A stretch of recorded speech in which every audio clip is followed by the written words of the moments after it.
Howdy, howdy, howdy. Welcome back to SciTrek, your sci-fi and TV movie, your sci-fi TV and movie channel. Good Lord. I went to sleep at 5 a.m. this morning, and you can tell. Couldn't Brain get the fog. intros out. All right. Hi, But we everybody. are kicking. How are you, Sarah? I'm good. Yeah. Good. Well, it's good we're good, because the sadness of this week has been entrenched even more. The wildness of LA has been doubled down with the death of David Lynch, of course. And as sad as it is, we need to celebrate the life of somebody who epitomized being an auteur, epitomized just being unique in a lot of ways. A really cool guy, made a lot of really cool films. Of course, Dune is kind of near and dear to our sci-fi love and hearts. Yep. So we gotta watch some Dune today, you know? Change my anyway. I could spiel about Dune and David Lynch all day. You have anything you want to say about him, or what is your favorite David Lynch movie? Is it Dune itself, or Probably Dune. I'm not like real super familiar. Well, I mean, I've seen Twin Peaks. I think he did The Elephant Man as well. Which Elephant good. Man. Yeah, and just a unique voice in the industry, you know. Just I like this movie. A lot of people don't like this version of the Dune movie, and I guess I get it, but I like how kind of quirky and weird it is. Oh yeah, no, I'm a fan. My dad showed me it just growing up, because he said this is the one I loved growing up. The book I read, that it was besides Lord of the Rings and I guess the Chronicles of Shannara. It was the books that stood out in his mind as a kid. So he just make sure I guess read the first one at least. I don't remember it all that much. I was so young, and then watched this movie a whole bunch. So it's near and dear. But also, I do love Mulholland Drive, Twin Peaks. Literally anything he's ever done, but Mulholland Drive is probably my favorite outside of Dune. Dune takes the cake, of course, though. Twin Peaks season 3 is literally the best thing ever. He's great. It's like sci-fi. What would you consider Twin Peaks? Sci-fi adjacent? Completely its own thing. It's just weird murder mystery to me. It's really. But it's interesting. I mean, they filmed it here where I live, so it's kind of cool. But, that's right. Yeah. So Kyle MacLachlan just kind of pops around the street corner every now and then, and you just kind of wave at him. Yeah, exactly. Then he was in Sex and the City. That's more probably what people might remember him from. But anyway, makes sense. Well, now he's got him in Fallout. So. Yeah, that's right. How could I forget that? Duh. Anyway. Well, I can't forget about it because yesterday, before I stayed up till all the waking hours, of course, Radical Wasteland was yesterday. So Fallout's on the. I watched it. Yeah. I don't know a lot about Fallout, so I'm learning as I'm watching this. Oh, we continue to learn. That's one of my favorite things about it. Like we were talking yesterday, just in that stream, where what ending is going to be canon for season 2? You've got 27 mainline endings, and I think 29 endings overall, something along that. It's 27 with like the little smaller subcategories as well, which is insane. You can play, like I think we mentioned it yesterday. You can play for a decade and still be finding things, which is awesome. And the TV show is adding a lot of those little minute details, which is really cool. They're putting in those little Easter eggs for players, yeah. And then it's I feel like it's an easier and more appropriate way of doing it, and not so like nostalgia baity, especially coming from a video game where you can just kind of sprinkle it out just a little bit more, a little easier. Yeah. So fingers crossed. Fingers crossed we continue that. What word will we get stuck on saying today? All of them. I already got stuck on the intro. Oops. I get excited. The brain goes faster than the mouth sometimes, and that's hard because I can talk fast. Yep. Oh, my alarm just goes off. Why'd you stay up? It was one of my roommates' birthdays, so we played a bunch of trading card games, and it's a great decision. Great decision. Let's jump in and go ahead and watch some Dune. Yeah, I don't know anything else I want to say about David Lynch before we jump in here. If we can think of anything else, of course, we'll chime in because there's a lot to do, a lot to think about David Lynch for the next 2 hours and 17 minutes, which is great. But yeah, all right. Let me get this timer ready. This is my favorite part, is trying to actually time this damn thing because it is difficult. I'm usually about 1 second off. I have it pulled up on my iPad here, and I'm watching it on Max, and they have a like in remembrance screen. Ah, okay. I'm at 2:16:30. That's where I paused it. In remembrance, David Lynch, 1946 to 2025. Yeah. And now, I believe, yeah, right there. That I believe we're at the Universal MCA company. Is that where you're at? I'm at the in remembrance. Oh, okay. It kind of just jumped us forward. Now we're at the film is dedicated to Federico de Laurentiis.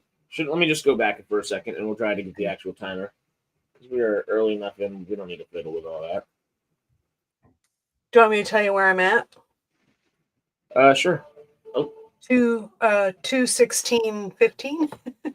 2:16:15. Because it's on my iPad though. I don't know, maybe. So in remembrance, it still shows 9 seconds for me. And then right after, it's showing like the revert. I think mine's showing how much time left. You're showing how much time in. Oh, I see. 2:16. I see the other side. I was looking at the left side. Yeah, I'm at. Okay. Are you going? I just got to the logo again. All right. There, I went. It's so difficult to time. We'll probably be a little off, but I think we're close. Close enough. I'm gonna actually turn this down. Probably a different style than our member streams, where we don't have to worry about actually being able to hear it or not.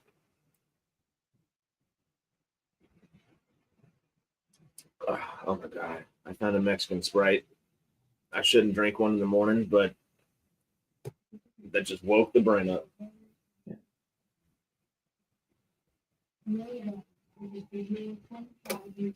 10,191. The princess. That's the Emperor's daughter, right? Yes. Florence Pugh. Before Florence Pugh.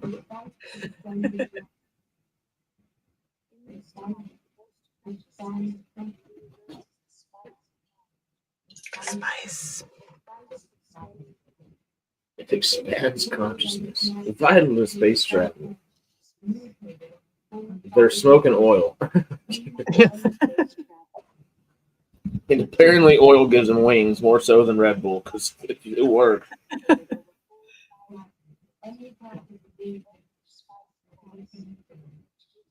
While y'all are in the chat, like David just did, y'all let us know your favorite David Lynch film. Let us know your favorite David Lynch facts. Anything that you can think of, any cool things you Google or come across over the last couple of days as he's passed, and all the different things, about his life and career are popping up. Your favorite thing that you've seen, toss it in. We'll talk about it.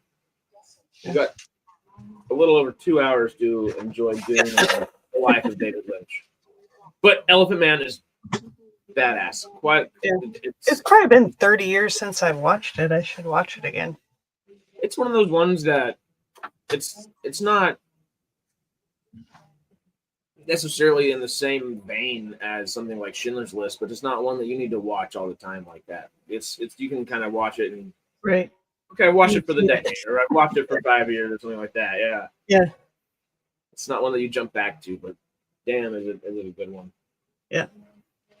Sean saying, "Oh, howdy, Peter. We would drink a Nuka-Cola. You might. You might. Always the chance." Blue Velvet's awesome. Oh, I forget the music's done by Toto. It's completely done by Toto. So good. That's funny. Twin Peaks was his best. Blue Velvet, of Funny. course. Traveler saying he doesn't really know anything about him except Dune. I'm just here to support the channel and boost numbers. Yeah. Thank you, Traveler. You will very much enjoy. I don't know if you ever watched this, Dune. You'll enjoy it in its fun, campy kind of way, of course. And It's kind of crazy in some ways, but that's what I like about it. You know, I'm pretty sure that I saw this like in the theater when it came out. So that's fun. Sting just back in like it's so fun to see. Yeah. Okay, Sting or Austin Butler, real quick, as your fade Ralpha. Oh, I liked Sting, but I don't know. But Austin Butler, I think I have to go with his overall better performance. But probably, but can they we put each have their Sting's hair own. on Austin Butler in that movie, please? Yeah. It'd be hilarious and great. All right, we're getting our planets. I do like this, the laying out, the world building we get. It's exposition in a way. Arrakis, Caladan, Guide Prime, Right. Kitane. I forget how to say some of them.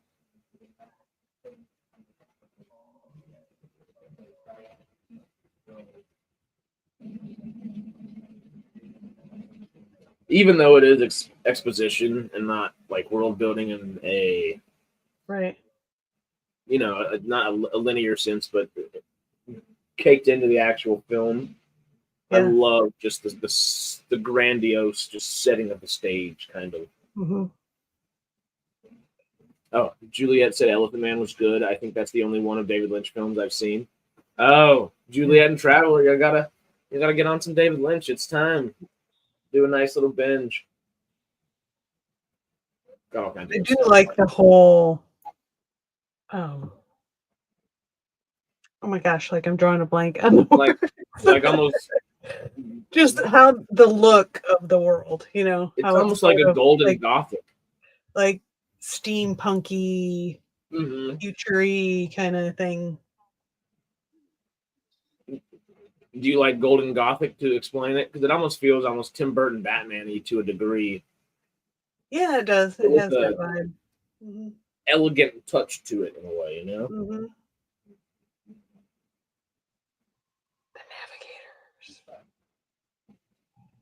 The Bene Gesserit, just I love the way they look in these films and in this film. Yeah, I like the kind of shit. I think she actually did like shave her head. I think it looks better than a bald cap back in the day. Mm-hmm. Peter found his Dune so different to the books. He loved the books he loved. He found it hard to enjoy. Right. Yeah, it's hard to adapt something that is. Yeah, that's from a Hebert brain, I think. But I actually haven't read the books. Shame on me, but so I'm just watching it as it is, you know, rather than comparing it to anything. Me too. I mean, I read the first one as a kid, but it was like a forced read by my dad. It was like, you got to do this. We've seen the movie, and that one didn't stick. Lord of the Rings, that one stuck. But I just don't remember doing very well outside of just the major plot points. Mm-hmm. Obviously now more so with the Denis films, but those have also strayed in their own ways. Well, I've heard there's a lot of like kind of court intrigue in Dune. In this one or Denis? Just the story overall is a lot of like that kind of stuff. I love the navigators. It's so great. He's so weird. I'm just the second it comes on the screen, I just can't help but stare and just. Yeah.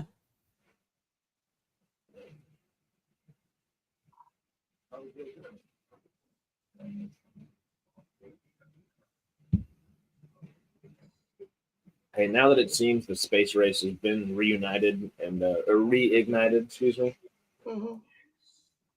Get us to some aliens. I want to see some weird cool things.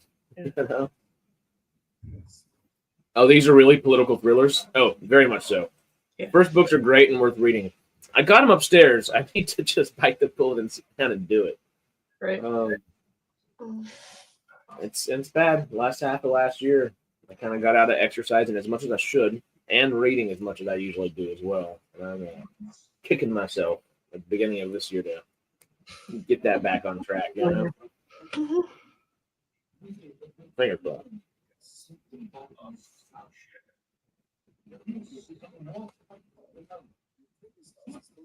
Who did the practical effects for this?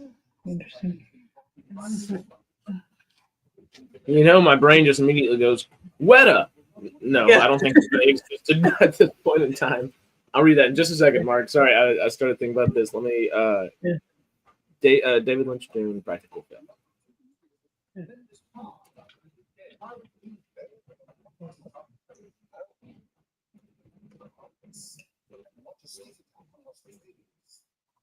I mean, they did a good job on this navigator, man. It looks really.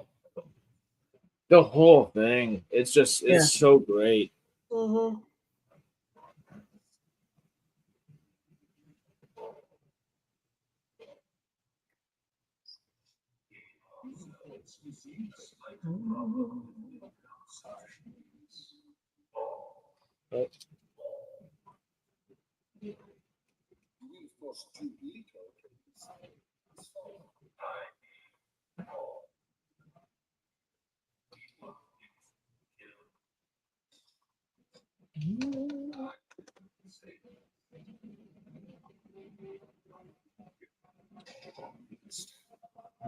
I can't find an article with it, but I can find That's a all right. YouTube. If y'all can find it for us, y'all holler and let us know, because they are one of my favorite things. I just saw looking as, where is it? David Lynch's Dune, the most beautiful sci-fi disaster. Sounds about right. Yeah. Have you seen the concept art that Jodorowsky's Dune had from Mobius and who was the? Oh, I watched a video on that like a while back. It sounded insane. It sounded good. Yeah. The biggest props I feel like you can give to this movie. It's an insane freaking story. It's grandiose, etc., etc. But the scale of it. And although I feel Star Wars had a similar scale, it kind of did it the smart way. And of course, not the smart way, the smart way to attract, I guess, the masses, whatever, by catering to children more so, where that it doesn't necessarily uncomplicate the story, but it's a little more straightforward. Where this is. That same epic space opera, grandiose kind of thing, but you gotta pay attention. Did you see Peter was mentioning the sci-fi miniseries they did a few years ago? It's really good. I haven't seen it. I've seen clips. I don't know if I've seen an entire episode. I think I might have seen an entire episode or two when I was a kid with my dad, but I don't remember. But every little clip I've seen or everything that I've ever heard about it is amazing, and I need to sit down and just do the whole thing. I was thinking about that. Before Dune 3 comes out, the final Denis Dune, I might have to sit down and do a whole mini-series to watch party and such. Oh, it was high theater on stage sets. Thank you, Joey. I blanked. I looked at the screen and started thinking about the movie again. Jodorowsky's Dune. Oh, my God. What could have been? I guess where I trailed off for a second, it's insane the scale of what they tried to tackle back in the 80s and keep that not necessarily the adult oriented story, but like the poised aspect of the story, where it treats itself with a lot of respect and without leaning into the campy without staying too campy, which is nice. I say that as I turn around and there's a guy with giant eyebrows the size of 15 The eyebrows are crazy. It's like, okay. We get Patrick Stewart. Sir Pat Stew. with a crazy mandolin guitar, cello thing. Yeah, whatever that is. Some Jodorowsky wouldn't have made Dune; it would have been something else. Very much so. Kind of like this. This is almost not Dune, but Dune adjacent and very close Dune adjacent. I love the block fights. It's so silly. Yeah. It's great. Here we go.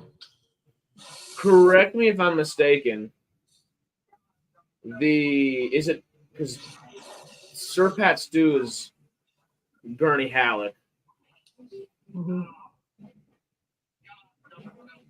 Who's the guy with the thin mustache? He's the doctor. I forget what they're called. The Oh, he's the doctor in here. That's right. Yeah. I don't remember what he's called either. But that's the guy from Hawkeye, right? He's the guy that plays the Swordman in Hawkeye, right? Isn't that the same actor? I don't know. I'm not sure. Dean Stockwell? That's not Brad. Brad Dourif is the guy with the eyebrows, correct? That's Dean. Oh, 79 Dune really leaned into the whole MTV generation of music video style production. He works for the Harkonnens, Brad. But we haven't seen him yet. I was about to say, I know Brad Dourif. I feel like the second I see his face, I'll put it to it. He's in Lord of the Rings, right? Yes, Wormtongue. Deep duh. Okay, I was like, literally, I'm just waiting for that, like, just the small part of the face. I'm like, I can tell immediately, but I had to see it or think it first. Oh, he's Oh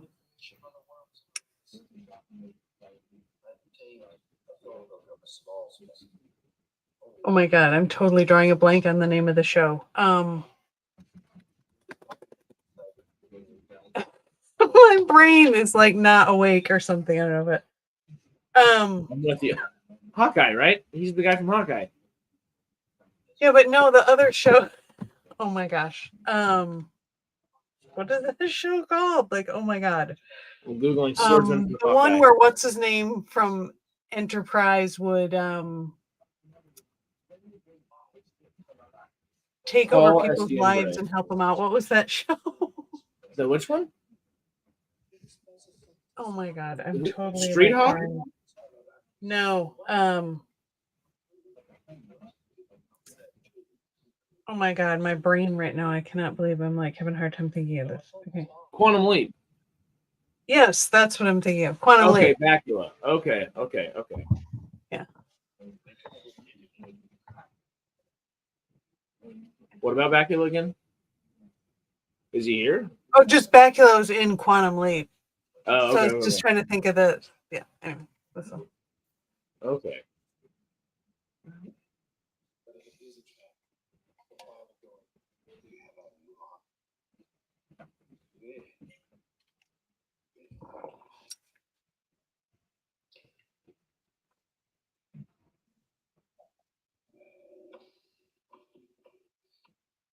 Is it Tony Dalton?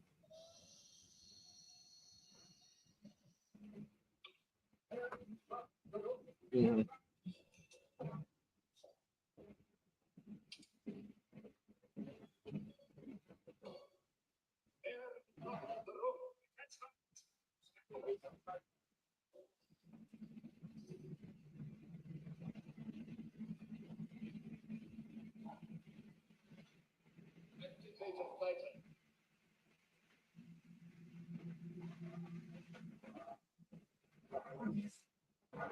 You know him? Okay, I'm going to IMDb. Apparently, it's not the Hawkeye actor. Is it his dad?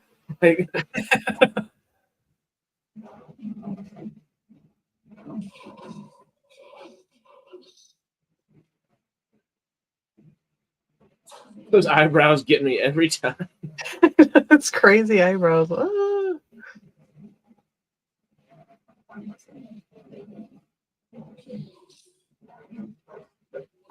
Ooh. Would you rather go through this training with little projectiles possibly stabbing you at any moment, or lightsaber training where you might just get shot by lasers over and over again if you're not careful. Lightsaber training would be cooler. Yeah, and I guess less deadly. Yeah.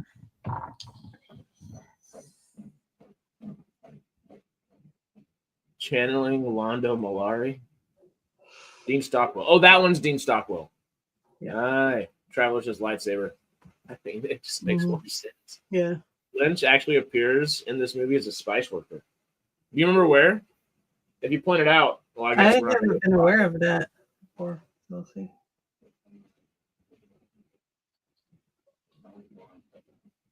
It's not Gurney. This is Jason Momoa's character. Duncan, Idaho. There we go. Duncan, yeah. I always want to think Patrick Stewart is Duncan, but it's not.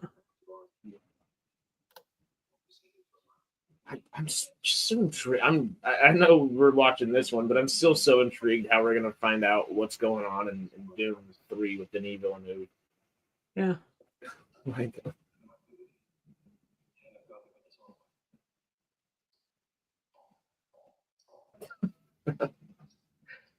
Duncan, Idaho, great name for a coffee shop. Hey, that's the truth.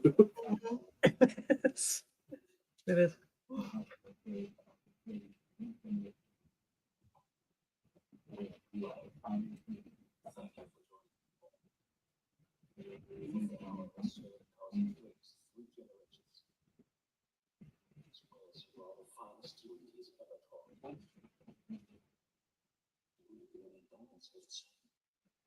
Oh, Dean Stockwell, obviously. But that's Quantum Leap guy, but he's been in so many things. Isn't he in Stargate? Am I crazy? I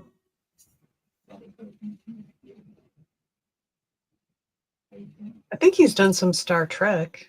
He was in maybe I did see him in an episode of Star Trek Enterprise, because it says Enterprise and SG-1, both in the same year, 2002.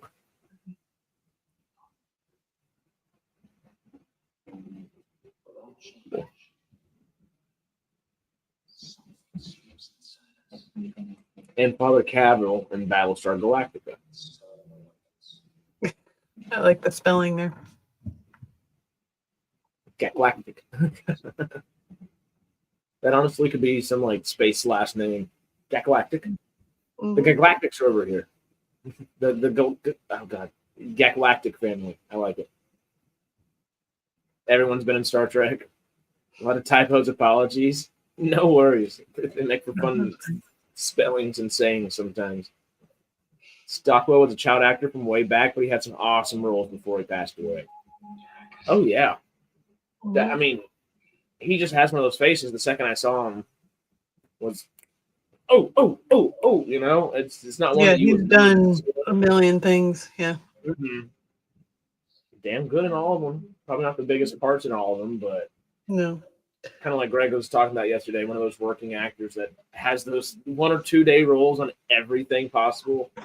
Right. Yeah. McLaughlin was in Dune, Twin Peaks, Blue Velvet, and Fallout. He's a Lynchian, there's only one person who might be more of a Lynchian than Kyle MacLachlan, outside of David Lynch and his wife. That's Laura Dern. That's the only other person that can probably claim to be more Lynchian. But those three make up the holy Lynch trinity right there. It's I don't know, is Kyle MacLachlan or Laura Dern Lynch Jesus? Which one in here? But yeah, no, he's a great actor. And The Hidden, yeah. Warehouse 13. That was a good show. The actress who played Susan Ivanoa on Babylon 5 was with Kyle in The Hidden. Neat.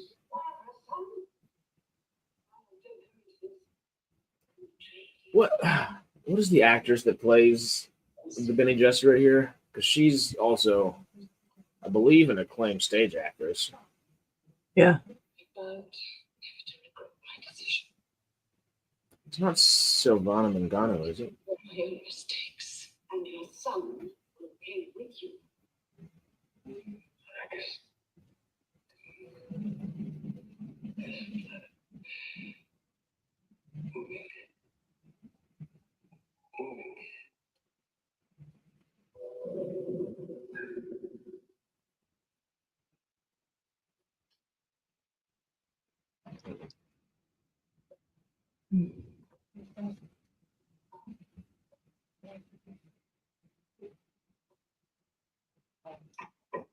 You're savage, but be careful.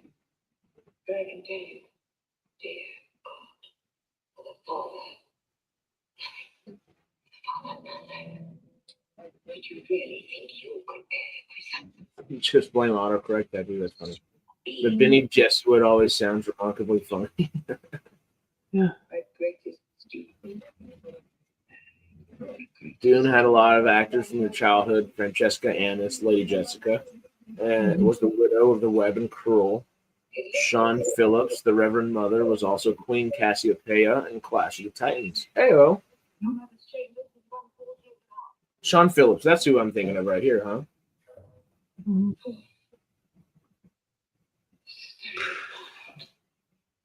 Yes.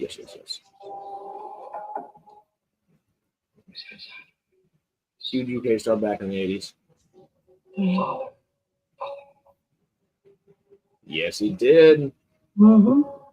Which I am watching the season 1 or season 2 premiere of tomorrow or Monday. Monday, actually. Monday. Maybe tomorrow, but probably Monday.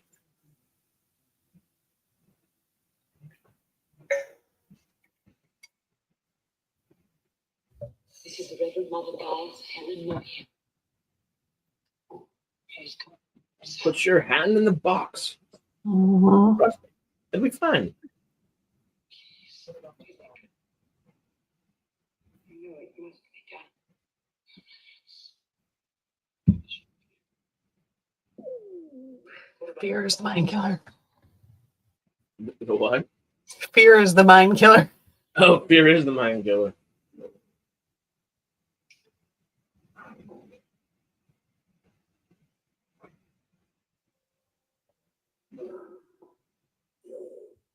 I always thought the voice thing was cool. I love it. I was just thinking that I might actually enjoy this voice maybe a little bit more because it feels like, well, I don't know if I do. This one feels like it is coming from the person almost more, and the other one feels like they're tapping into some otherworldly power to talk to you for a second. Right. Yeah. Like they almost tap into the room, and the room communicates with you just with the reverberations of it all. Where this is very much her in front of him with a creepy ass voice saying, "Put your hand in a box or die," essentially. Yeah. What's in the box? Something about those smoky alien voices, Joey says. Yeah. Podcast, the lion and the mouse. Mm-hmm. Yuckster, he did. That's insane. 78, too young. He did say, I guess it was a little bit over 6 months before he passed. He's not dead. He's merely resting. True. But yeah, he had emphysema from a lifetime of smoking, but also said he loved tobacco, and it was if he made it to 78 smoking the way he did, Mm-hmm. the Yeah. man had some life to give, and he gave a lot of life to the world and had a cool life. So we celebrate him today and watch. I'd say his most sci-fi of films. Mm-hmm. Mm.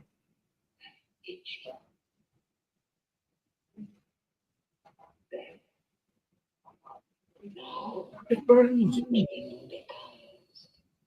burning That inner voice. upon heat. Oh, freaking visual of his hand burning Oh, yeah, inside. that's pretty nasty. I Yeah. forgot about that. You feel the flesh crispy. Is this not a sequel to Michael Myers? Something like what's going on? Yeah.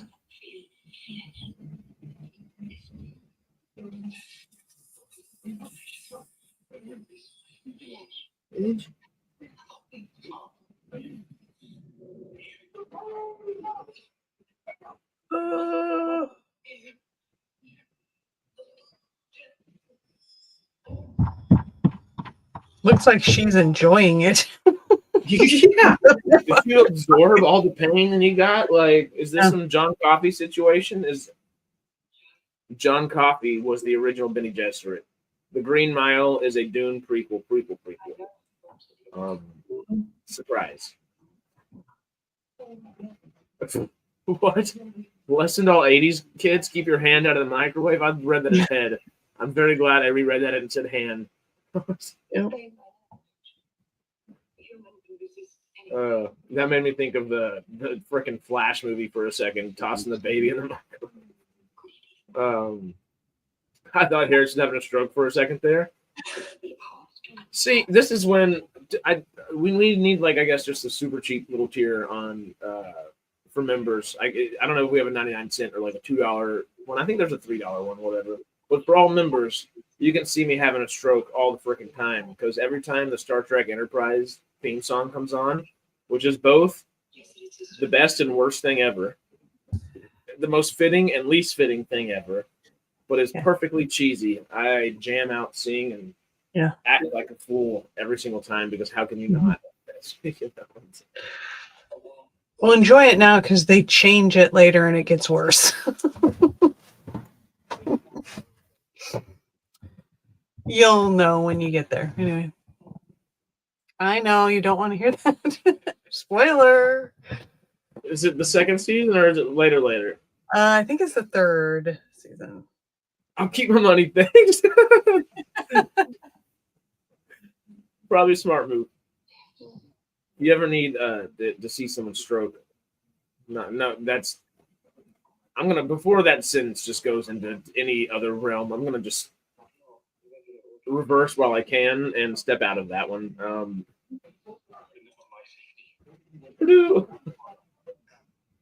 If it doesn't have horns in the theme, it's not Star Trek.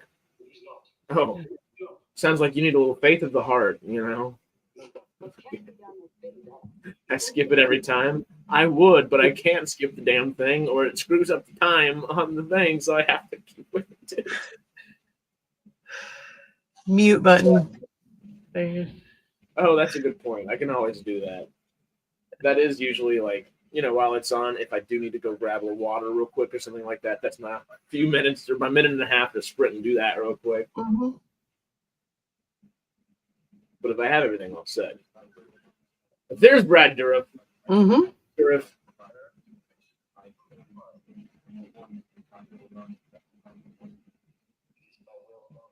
With some eyebrows.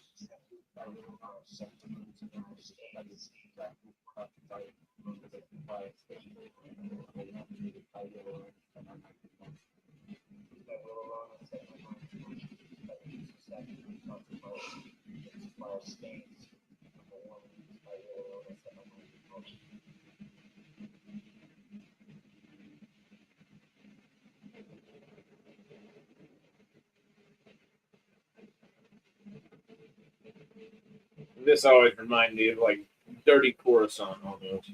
Mm-hmm. The underworld of Coruscant.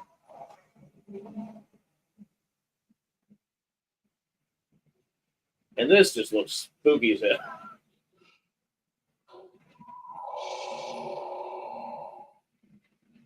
Just no care for the environment, like, at all.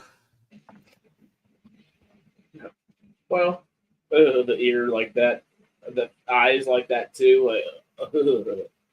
Yeah. Just imagine being the actress that had to stand there for the one shot with the eyes. Ooh, ooh, ooh. I always forget how nasty that is. Oh, yeah. It is nasty to see Baron Harkonnen in Denise Dune where he's bathing in that black goo, but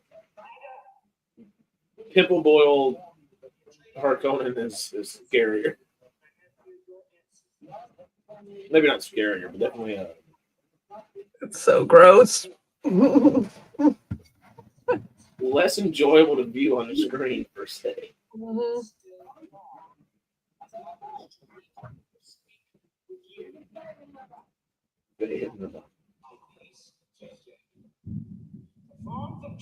Who's Raban in here again? Oh, just a big guy. The smile on Raban's face.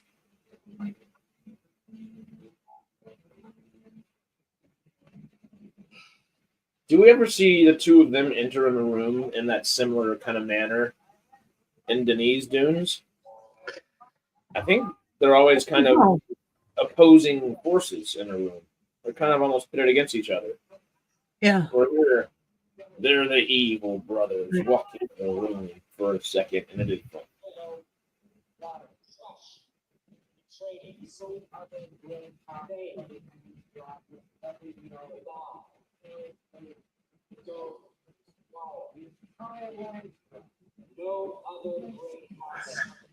The eyebrows make their grand entrance.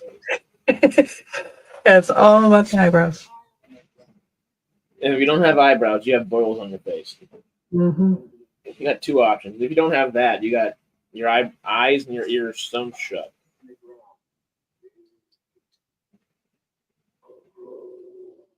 Ooh, the crushing, the little like, yeah. I always thought the team to Enterprise was Scott Bakula asserting dominance.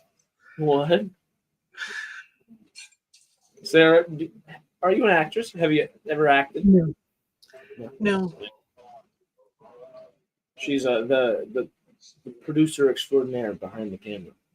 The writer, the director, the cinematographer. Pick your poison. Scott was a Broadway singer? Really? The man from the mansion.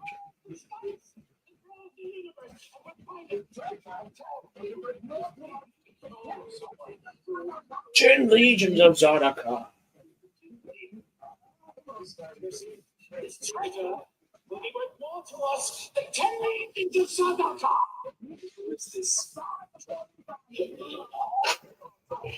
So everyone our Duke will die. When compasses his doom.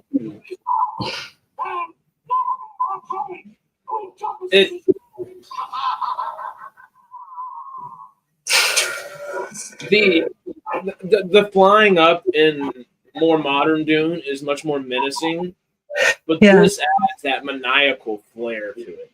You know? Yeah. Mm-hmm. And for 1984, they did a damn good job of painting them wires out of here. Yep.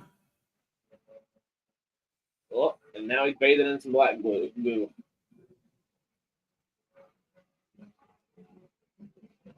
Ew.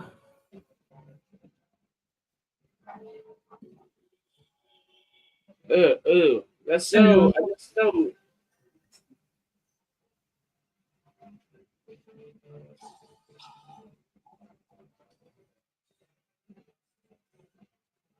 It's disgusting, but it's vampiric, and it's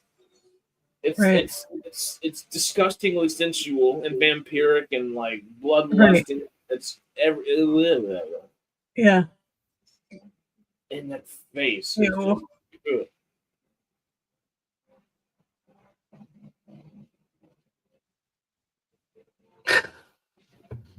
I always thought the Enterprise theme was sung by Scott, but it was Russell Watson. My bad. Oh, that makes sense. This movie was just an excuse to launch 1,000 MTV music videos. Not wrong. My mustache looks like it's gonna crawl up my nose soon. My mustache is the equivalent of the eyebrows, I guess. A pug.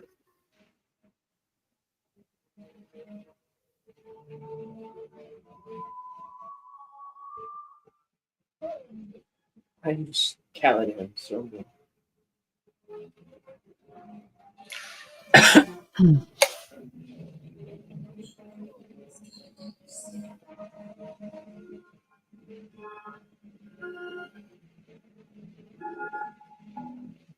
Was she in the Thornbirds, or am I?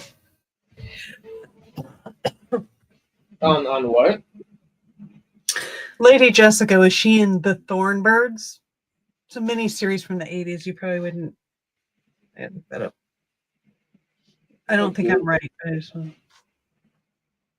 Because you said Thornbirds, my brain went to Thornberries, which is a little cartoon. I love the cartoon. Yeah. Thornbirds? No, it wasn't her. I don't think. No, it wasn't. Okay. It looks like her though. Immediately. Yeah. Mm-hmm. Oh, okay.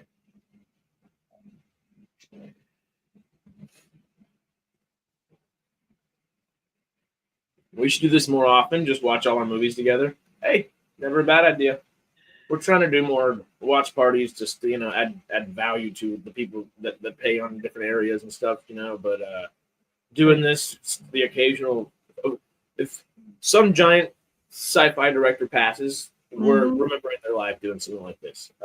So on, so forth with, cinematographers, actors. If there's some big person that passes or some cool thing happens, maybe, we can always celebrate.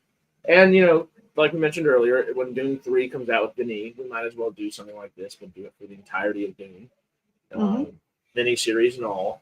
We can kind of cut that into arcs or something like that. Oh, well, first arc, the first 4 episodes of this or something like that. And that might be an easier way to digest it for everyone. And, to label videos and such. But yeah, we might as well hang out, especially on Saturdays. If we got lazy Saturdays, kind of, never a bad idea to watch a good movie. This part's a little weird. This part makes me want to eat a mushroom and think that I already probably did, and I didn't, but now I can't tell because this is just trippy by definition.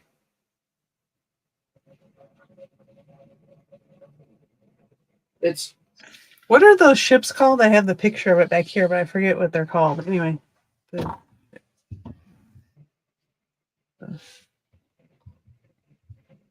There's a specific name. I was thinking like a living ship, like I forget. Living ship to Leviathan. Eyeliners. That's what it is. Okay, there you go. Ah. You haven't seen Dune Prophecy yet. You got to watch it. Yeah. Need to. So. I got caught. There's too many freaking Taylor Sheridan shows at once.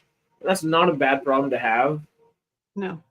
But also at 6 p.m. on Sunday, there were 4 episodes of TV that all were very much worth watching, all coming out, and had to pick 2, and then caught up on the other 2 and neglected Dune Prophecy. Oops. Yeah. Yeah, I haven't seen. Good. I've seen a lot of sci-fi centric people very much enjoy it. It doesn't necessarily seem like the public at large loved it as much. They got a second season, so at least it was viewed decently. Right. But now that makes me even more intrigued because am I gonna watch? I don't know what lens to watch it with, which will be fun. And it's not like you just kind of jump into things. The lens appears anyway, so I'm intrigued to watch it and see what lens does appear. Little artsy fartsy lens like HBO Max likes to do sometimes. Is it more that sci-fi grandiose epics like we were talking about earlier? Is it more do we get an occasional space battle and it goes Game of Thrones on us, or is it really just that political thriller, or what? Right. I'm intrigued. Obviously, y'all all know the answer to those questions. Yes.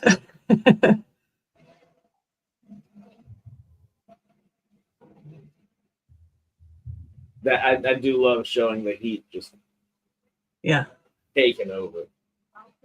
So, welcome to the desert. Poor pug. Yeah, poor buddy. That guy was going to have hard breathing problems no matter what planet you put him on. You put him on an arid desert planet, and I don't know if pugs were built for that. No.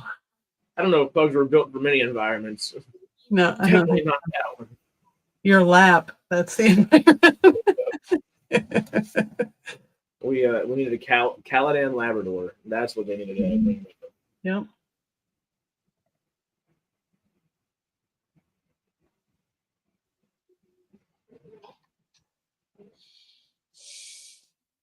So much. Why haven't we heard from you? I've been hanging out. I kind of got caught up with everybody hanging out there. The Tuscan Raiders and I'm my friends.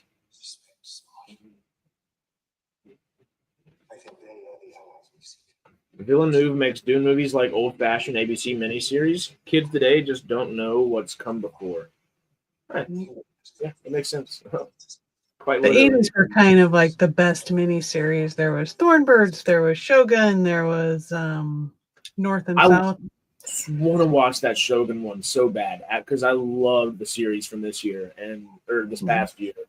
And when I told my dad that Shogun was out, he said, "Again?"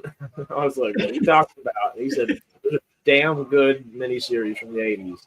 I haven't taken the time to do it yet. I want to. Before season 2, that'll be my jump back in. You know." Mm-hmm.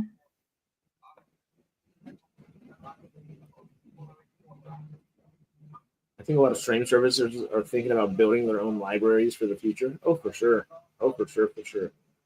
Yep. Streaming libraries will go the way of font collectors. AI will be able to customize to taste anything ever made pretty soon. Hang on to your Han shot first. Mm-hmm. That's a good point. It's going to be interesting. It's still interesting to see it right now. But the more AI grows, the more...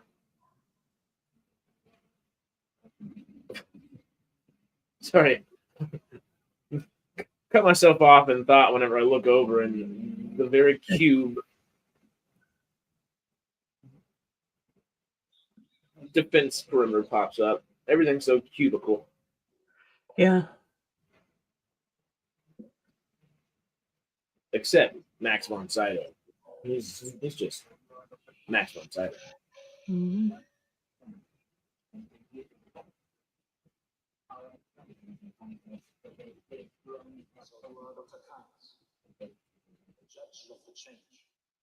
It's called gears. There's a stick shift for the brain. That's the truth. This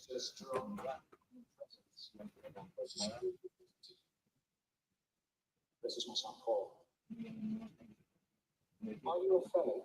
I've been in Arrakis. The service has been for long enough for my age to see. Oh, I guess, yeah, they're already wearing still suits. Mm-hmm. Your gift of the still suits is much appreciated. Will you give us an explanation of the weapons? This is a still suit of feather manufactured. Everybody just immediately ready to shoot. It's all right there. Basically, it's a high efficiency filter.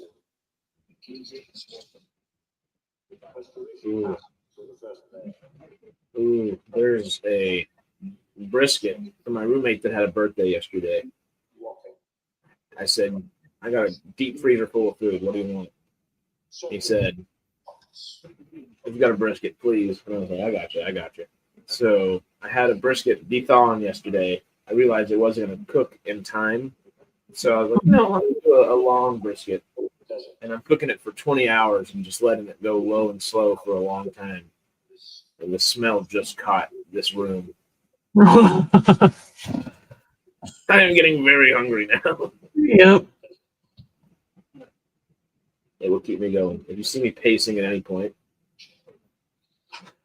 it might be some brisket thoughts. If you disappear for a few minutes. Face full of broth, just running over, scooping as much brisket as possible. Because fingers crossed, it just falls. I didn't put it on a grill this time. I put it on a crock pot, which I feel like slow cooking brisket is just as good. You don't get the sear necessarily, but Mm-hmm. you get a good little broth with it, and it's just magic. Sounds good. My partner's mom just got me to order original Shogun series last week, starring Richard Chamberlain. Heyo. Richard Chamberlain was in all the miniseries. It was like, here's the big deal then. Good man. Lets you sync the video with everyone, and we can all watch together. Yeah, that's why we have the timer on here. So we can all sync up, you know? Brisking with brisket. Now I'm getting hungry. And I can't even smell it. No. When the brain starts thinking about brisket, it gets dangerous quickly. It's the thought of Bert enters. Oh God. Okay, obviously it's the 80s. Technology is different. Yeah. I do really like these ships. Yeah. I mean, I think they did a pretty good job for the time. Great job for the time. I really like the inside design of these ships. It feels like they're coming from this ornate culture that, well, we have all this really cool stuff, but is it really desert proof, because I don't know Mhm. if all that leather inside would last to all the sand, and I don't know if it really does, you know. Right. But in the I like the ships in the new movies better that look like dragonflies or whatever. yeah, I like that look. Yeah. That's literally where my brain was going. They're just so cool. Mhm. The wings. It feels like where technology could go. I'm just give us something cool. Somebody. Yeah. Those ships were more like drapes back then. All right, very matte painting. Yep. Mhm. Which I wouldn't mind them going back to more matte painting things. Obviously, we have Right. Unreal Engine to do all the kind of backgrounds in and stuff like that, but a beautiful ornate painting that kind of focuses on one thing. I guess there's got to be a happy medium somewhere. There's probably plenty of examples too. So many movies nowadays, there could not be. Uncanny art is kind of jarring. That was, as I was saying it, I was like, nowadays it would kind of take you out a little too quickly. Unless it's purposeful and something like Preacher or something like that, you know. I haven't watched the show, but I know, of course, that intro and other things like that. Yeah, that's Lynch, what I was thinking. If it's like an intentional aesthetic you're trying to create. yeah. Mm-hmm. What's another good example?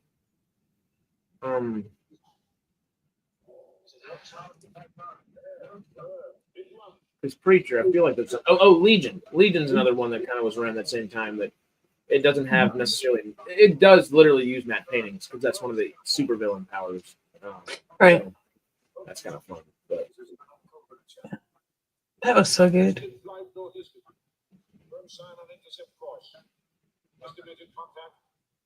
Is that Lynch that talks to Van Sydow too?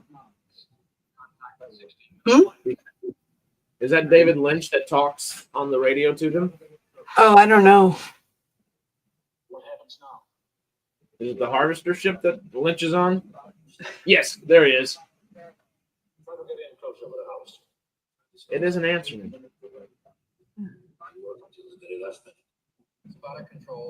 Ah.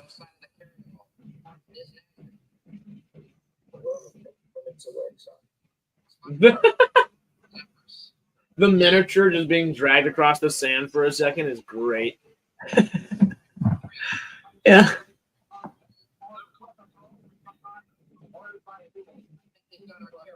The ornithopter, the names of those things were hilarious. We can't leave out the spies. That's so bad.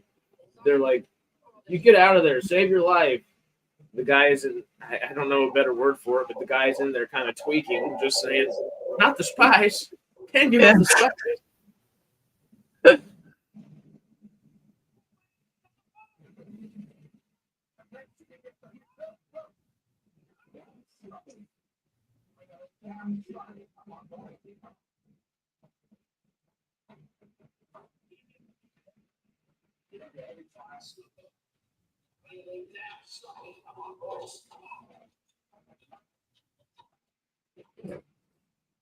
It's like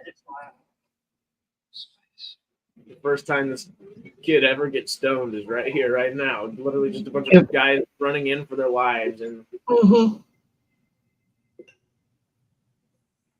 it's the first time you're in college and you enter a dorm and there's just a cloud of smoke in front of you.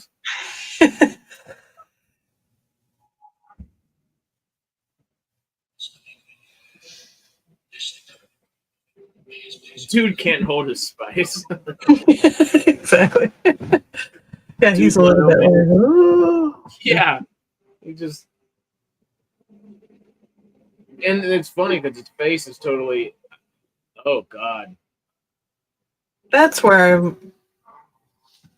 the Duke later, I was like, where do I know him from? What other movie? That's what it is. Air Force One. No. Damn.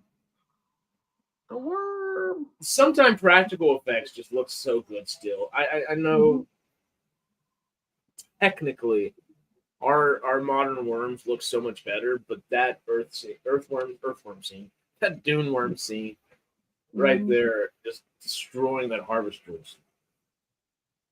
Yeah. Awesome. But also, it is kind of funny. After he got totally baked, I don't know if it was part of the direction, but Kyle MacLachlan, Paul, right there, still looks like he's totally out of it, and his eyes look red too. It's kind of funny. Yeah.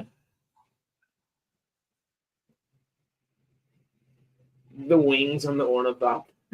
Who knows? Maybe he really did get high to do that scene.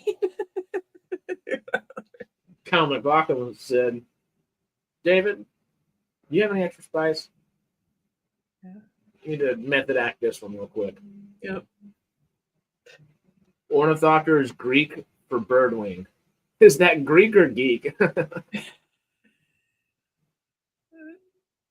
of the same thing here. All the above. Option D. All the above.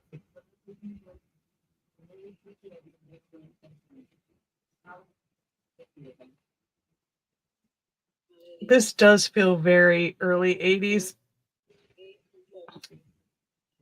Like, just look at those guns. They're Are they just taking apart vacuums?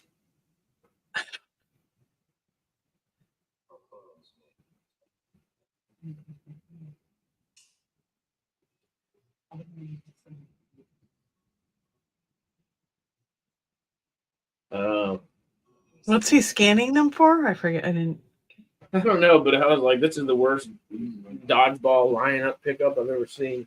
Right. I guess he's scanning them to make sure they're not spies to some degree.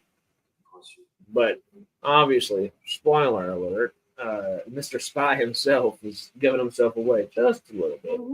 Yeah.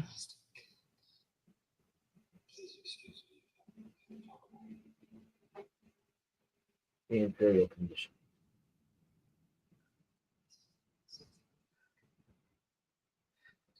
The little old lady. Power. Okay.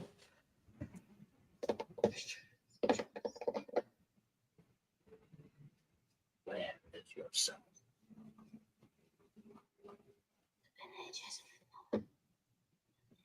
The tiny little lady is so creepy. When I watched this growing up,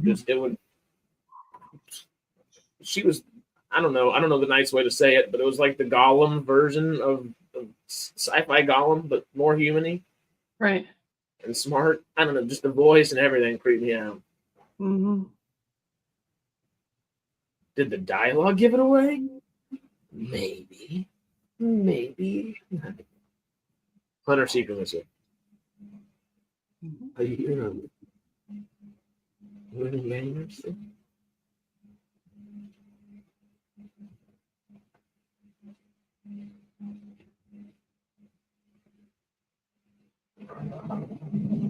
Now we're tripping. Mm-hmm. The second moon. The sleeper must awake. That hand, the Benny Gesserit teeth for a second. All of it is just creepy. Yeah.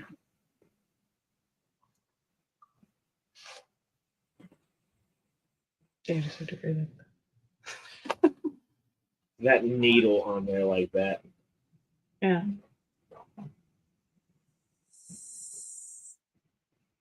It's just a flying syringe. Actually. I guess that's all it needs to be. That is quite legitimately what it is. Yeah. Obviously, the new one is cooler just with the little ball and stuff, but this is still pretty damn cool. Well, in the new movie, they actually look like little bugs, right? Like, yeah, that's actually creepy, and I love the way they show it going through that. Boom, just little like shot it gets right through after it gets, I guess, through the barrier force field. Mm-hmm.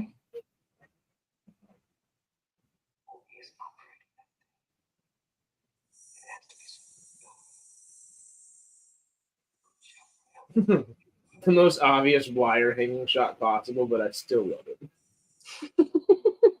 This movie always needs to be paired with Lady Hawk. What is Lady Hawk?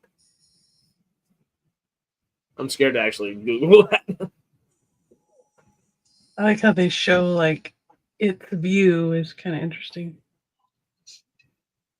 Wait, Michelle Pfeiffer? What the hell is this? What?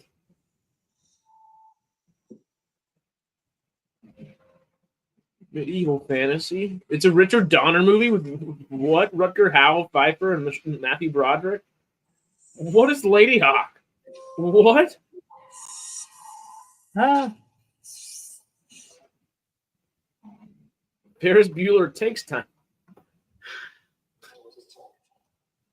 Is that before or after he became a lion and started singing? You know? It's Dune on acid? Is it kind like of. the fantasy version of it?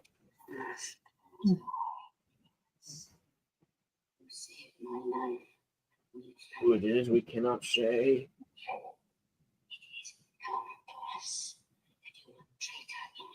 There's not an equivalent of her in the Denis films, I don't believe. Is there? No, it's just this other woman that's that character, but it's not. There's nothing really that unique about her, I don't think.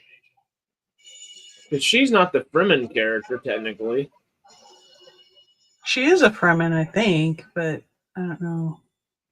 She's not the Dr. Fremen lady that goes back and forth, I don't believe. No, in this movie, it's that Just it's a male character. They made her. The doctor that goes back and forth was on the ship with them. But in the new Dune movie, it's they made her. They made a female character in the new movie.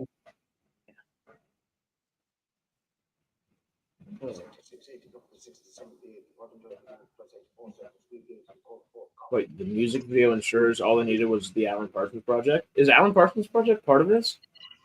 Because it would make. I love Alan Parsons Project. Yeah. It was Toto. Toto. That's right. Oh, I mean, Toto's awesome, but Alan Parsons. Yeah. Toto's awesome, but Alan Parsons might have made a better Dune soundtrack if that was the goal there. Yeah.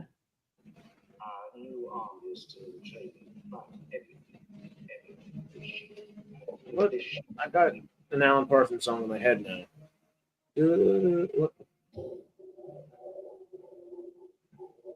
Alan Parsons did Lady Hawk. Oh, cool.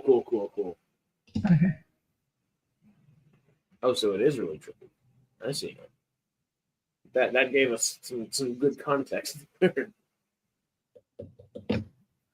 traitor.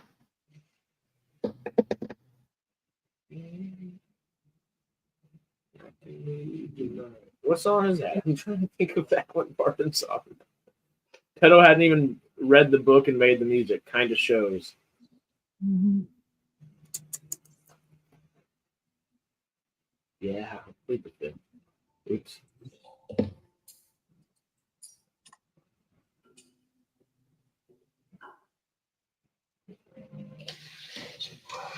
Was that actress that's the maid or whatever, was she in Poltergeist movies? I gotta look it up.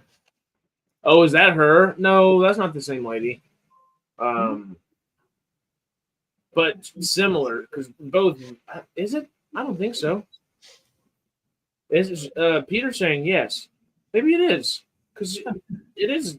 She's a very, very tiny actress, but she's so good at doing those. Her roles are literally like larger than life type roles that she comes in. Right. And she's just a little tiny character that just gives you all the most important information possible. And then it's like, all right, I'm gonna try not to die now, and just kind of goes around, you know. Yeah. I wish that was you discovering Lady Hawk again. Would be awesome.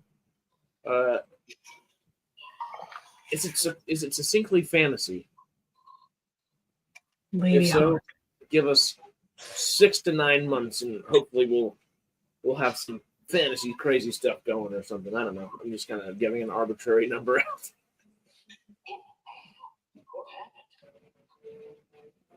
Leto, no.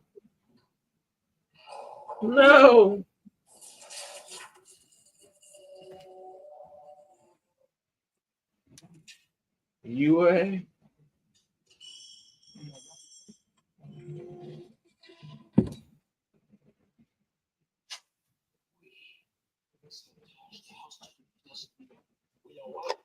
Oh.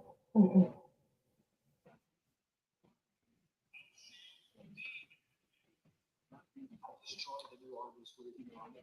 You were already dead.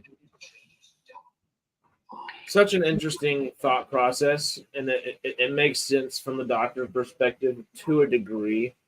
Mhm. But it kind of goes to show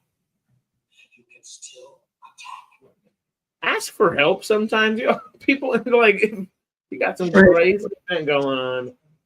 Maybe you can't trust everybody, but there's always somebody, you know, and a little backup ain't never hurt. Oh, that's right. Zelda Rubinstein. Okay, sorry, no, she wasn't that. That was Zelda Rubinstein. Guys. I thought it was a different lady, different person, but they are very similar. They both have that similar presence. Right. An astronomical eclipse is a pivotal plot point, so I guess it's technically sci-fi. Well, we may have to do it. We don't need to like harp on it has to be sci-fi, but you know, it's fun to correlate it as often as we can. So do no harm becomes do to harm. We need our giant square shield.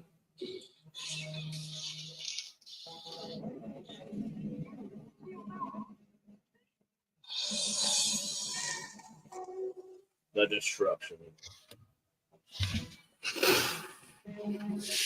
And the pug! The pug running through the destruction! The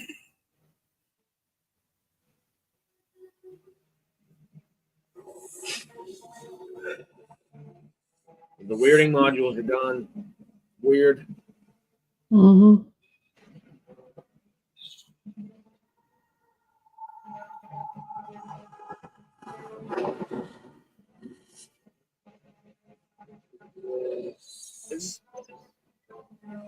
There's something about that suit that's something between a hazmat suit and like a plague doctor that's just creepy.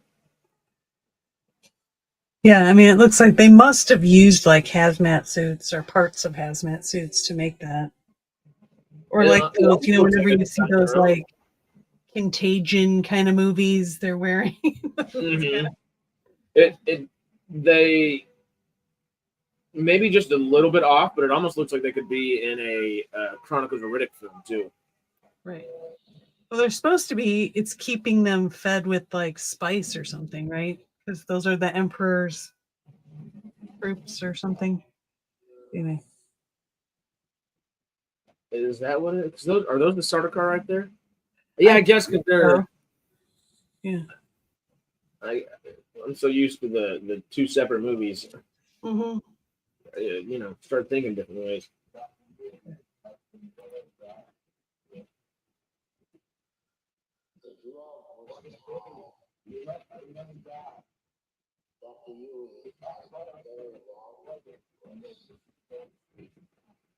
Bayou Witch's voice.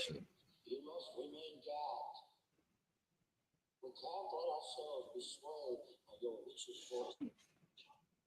UA like having a hyper. He's just hyperventilating. He's having. What did I do? Something stupid, dude. You could have just asked for help again. I just felt bad for him. Like you didn't know that your wife was already dead, and I mean, I know that's more like in the new movie where they show that his wife is actually dead. So he did all this for nothing, basically. Sorry, that just I want to spit on you. Spittle on your face is just. Oh yeah, that's gross. Sorry, say that again. That just looked over. Was like. What was I saying?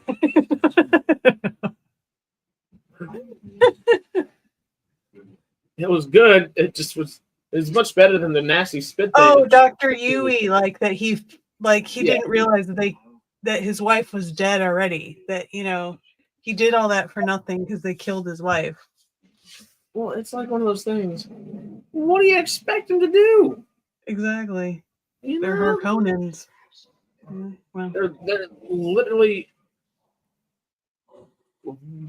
ripping tubes out of people's hearts and then licking the it was, I don't know what to call that. That was some kind of sensual show of something, and I don't want to know what it was either. Yeah, it was the Baron Harkonnen. Duncan Idaho. Wait, what kind of freaking pistol is that?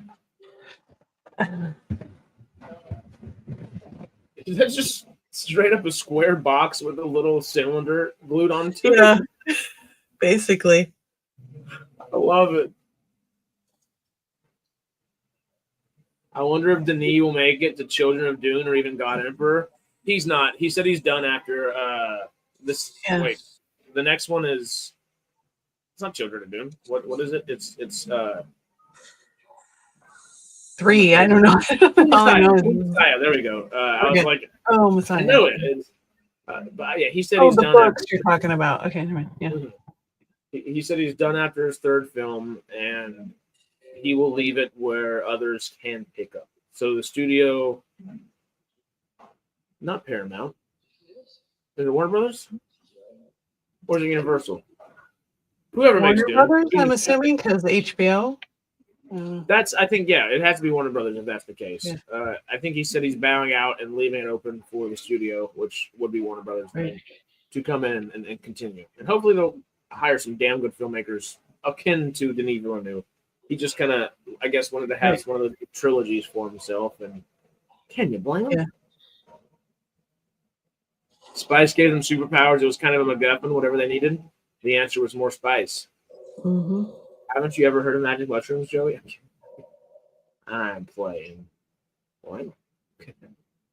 Found the perfect role for Harris. In the new Fallout series, The Lonesome Drifter, you just need to dye your mustache and get to the auditions. I'm ready. Mm-hmm. Just started watching Landman. Oh, howdy, Sokar. I saw your doppelganger on there playing Billy Bob Thornton's son. I'm better looking than Cooper Norris, I hope. But the dude acts damn well. I don't know the actor's name, but he's a good one. He's a good actor. But also, I'll cut a couple pounds off and give it to that guy because he needs a few pounds, and I could take a couple off. That guy is a toothpick. I wish I was a toothpick. I'm working on it. He's kind of crossing all the books and and cross-circuiting to B. Mm-hmm. Denis, you're talking Denis.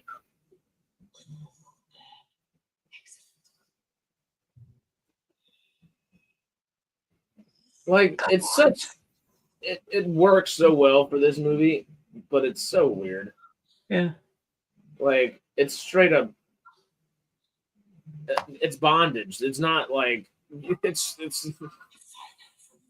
Harris is available for stunt work. Almost. I was literally training to be a not stunt person, but training to have like certain permits to be able to do stunt work not this past Christmas, but the Christmas before, so 2023, right before Christmas around then. And I went back home for Christmas break and picked up my 10-pound niece at the time and threw out my back. So I don't think stunt work is in my future anymore after that. Yeah.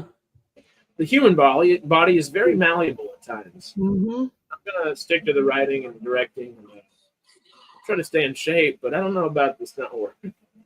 Yeah. I'll let somebody that enjoys being thrown into walls get thrown into a wall.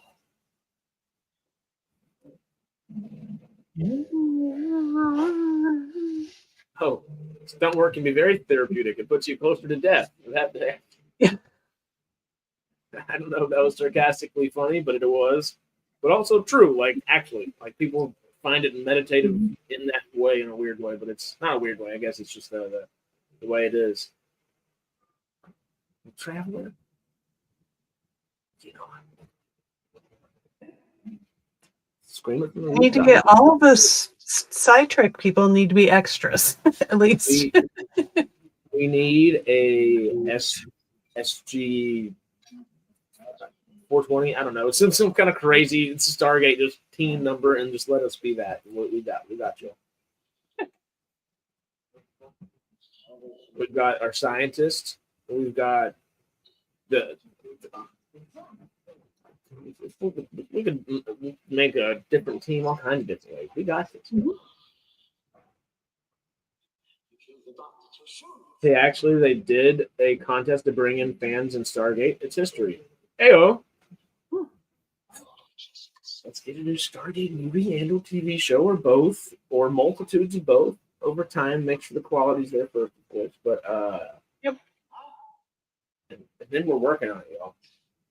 First, we got to get our SciTrekker team into our team Trek.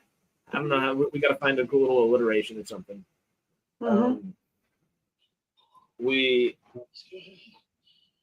yeah, all the trippy. Sorry, Brad Dourif. Adios. But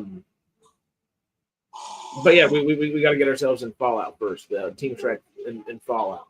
Get us in with MGM and even more, and we got this. We got this. Just not more Catherine. Once was enough. Well, the good thing about that was Jenny at least helped MGM continue to retain the rights of Stargate, which was necessary. Necessary. You know, that was the best way to do it, but when you got a web series and it's the time of web series, you gotta try. You gotta try things, you know? And I'm glad you did, at least. Well,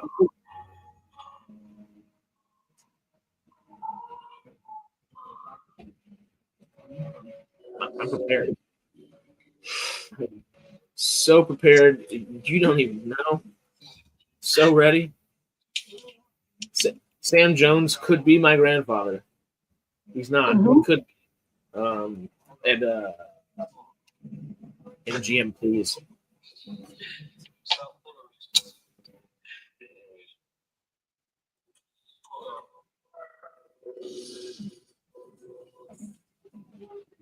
Flash. Ah! Universe.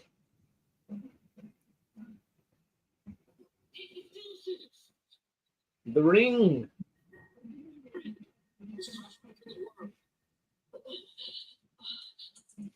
Yeah, I feel.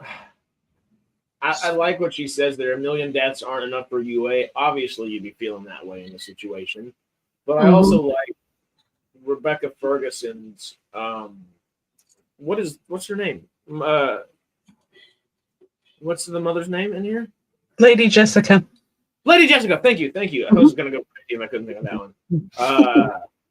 one. I do appreciate Rebecca Ferguson's Lady Jessica almost saying. I don't know if she actually says the sentence, but she kind of implies it with the way she holds herself and the way she looks at UA and everything. As he's dying and she's running by and all that. It's more of a I feel sorry for you. You didn't have to do this. I understand why you did, but you screwed everything. And she conveys that much more quickly with a glance. And obviously this makes total sense. And like, screw you, UA, and just kind of run away, you know? But yeah, I like the complexity of just those character moments there.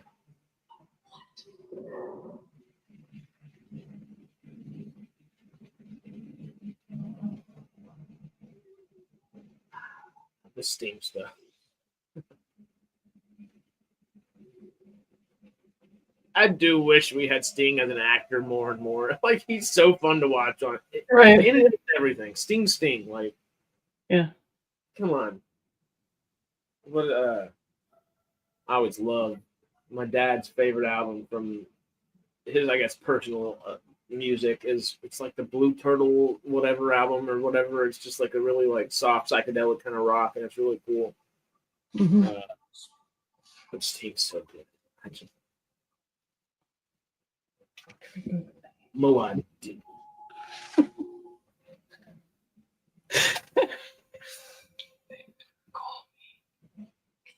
Oh, see you, Peter.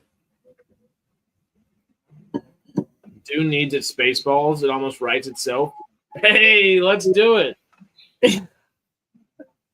More like Lady Jessica. She stole the show. She's by far one of the best actresses in Hollywood today. Rebecca Ferguson is just. Yeah. She's not someone like people necessarily know, but they know her. They just don't know they know her a lot of times. But and rest in peace, Ray Stevenson. A lot of my favorite actors nowadays, working actors, are kind of the same that have been for a long time, but especially the last probably 8-10 years. You give me Viggo Mortensen, Mahershala Ali, John Bernthal, anything, I'm there. But Ray Stevenson and a few others are kind of like that, where you just see them. They're just solid and strong actors and everything they're in. Carl Urban's the perfect example of that as well. But I almost said Jessica Henwick. Jessica Henwick also, Rebecca Ferguson, Jessica Henwick, a few others are like that. They're both, I guess, different in that way. Jessica Henwick is just one of the most reliable actresses nowadays. Rebecca Ferguson is also that, but she brings a level of gravitas that just few others can. But she is that amazing, consistent working actress. Ooh, there goes Saito. Oh, ripping it open. Talk to the hand. Yep. A little trippy hand talking.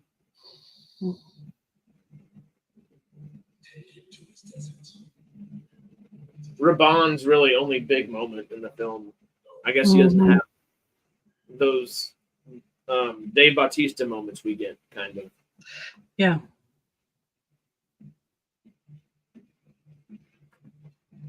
She's a good actress. Wasn't she on the 4400 for several seasons and finally got her own powers? I'm not sure. I don't know any TV Rebecca Ferguson's done off the top of my head. Raban had a few too many bonbons. Yeah. Just enough to give him some strength to rip out Max von Sydow's chest tubes, essentially. Yeah. Wasn't it supposed to be a sign too of like wasting the water is like a big deal or whatever? Yeah. Yeah, because and they make a better point of it in the modern Dune, of course, but that's the whole. Well, don't pee, don't spit. You got to save everything. Yep.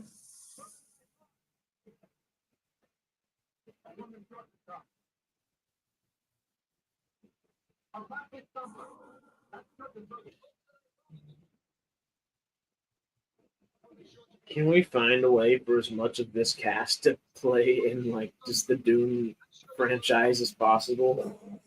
Right. Cameos. Please. Yeah. And maybe Kyle MacLachlan, give him a big part.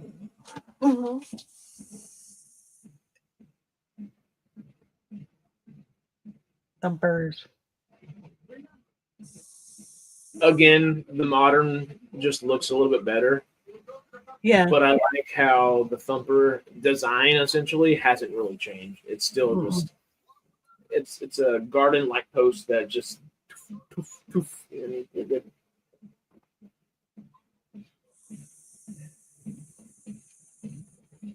got it hammering down, and all you got to do is wait for a nice big old worm to pop up to jump on. Cameos can be distracting, but appreciate the fan bait. Oh, very much so. Yeah. Hopefully with something like Dune, if they do something like that, it's not a cameo. They're actually playing a new character, probably not the same character they did, obviously. Right. I love it's the tallest point on the planet at that point, so the heat lightning goes directly to it. You know, you get the little heat lightning coming off. That's awesome. Yeah.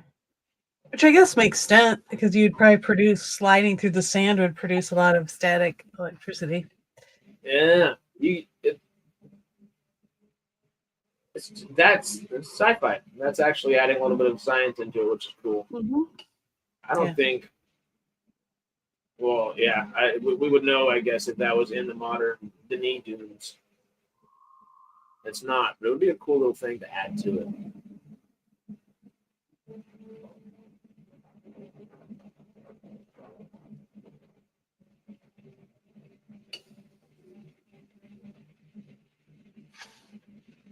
Dry lightning, though. Oh, dry lightning, though. Really, dry lightning. That's a real thing. It actually is. It sucks. It lights fires a lot of the time. Thankfully, hopefully that was not what happened over here. But I don't know. Actually, that might be better than what happened. But we don't know what actually. So we'll let them do all that. They'll figure it out. They'll figure it out. Fingers crossed. Static cling as a plot point is a bit hilarious. Touche.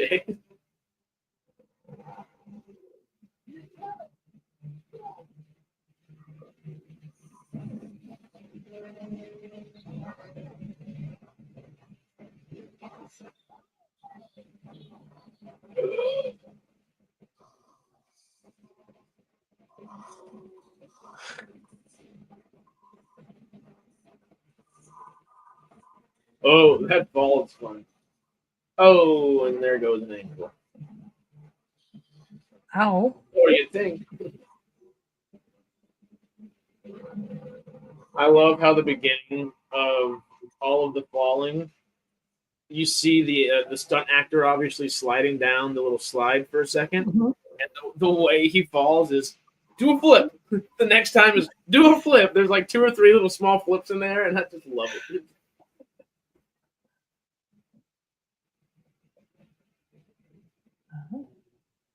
I have your backstory work for MGM too. Thank you, Traveler. Thank you. We're getting there. One step at a time. We're working on it. I think they could do with a safety guy in Dune. Is Jay available? Ayo! Literally. Obviously, we need to get back into doing that. There's so many things we want to do, of course. But I have mentioned it. If anybody ever wants to write those things and give themselves actual credits on the old IMDb, you know, if it doesn't have to be too appropriate, of course, but as long as we could actually post it to YouTube and it's something that we would all like to post and see, and it's fun. We're always taking submissions. I always have that kind of going in the back of my mind, but I just haven't come up with any ideas. That's the thing. I always get like, oh, this would be fun.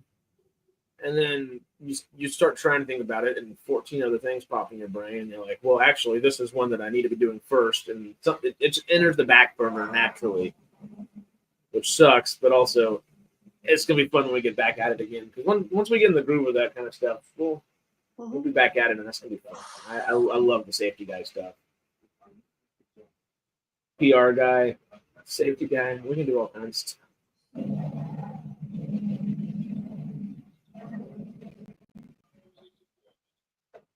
What?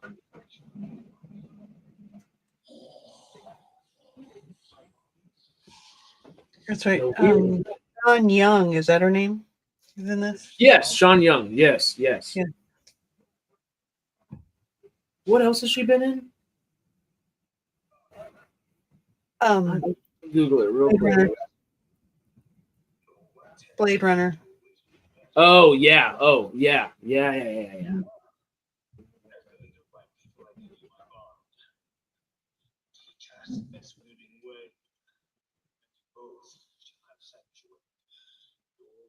And stripes and okay.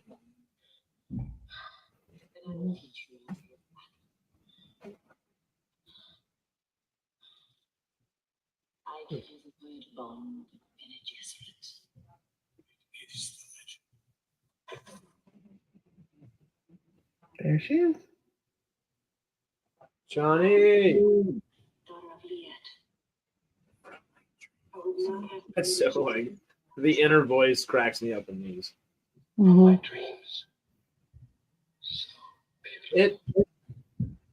Come with me, I'll show you an easier way. I don't mind the inner voice, part of me kind of enjoys it to a degree. Right. But like we were talking about with Rebecca Ferguson earlier,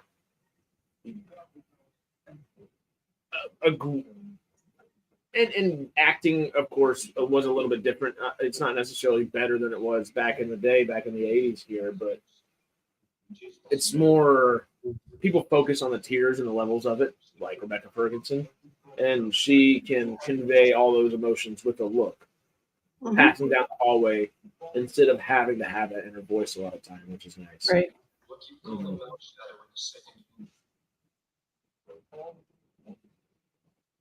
Paul Muad'Dib. Muad'Dib. I love they're all just willing to kill him, and then one guy pops up and is like, actually, no, you're in charge. Hey, how are you? Yeah, that escalated quickly. Yeah.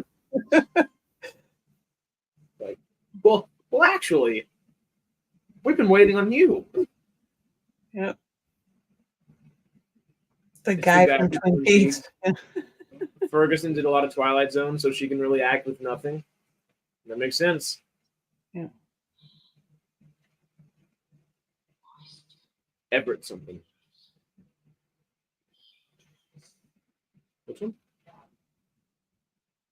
The guy that's playing. You're talking about the guy that plays Javier Bardem's character. Stilgard? Stilgard. Thank you. Okay. Literally, thank you, Joey. Yeah.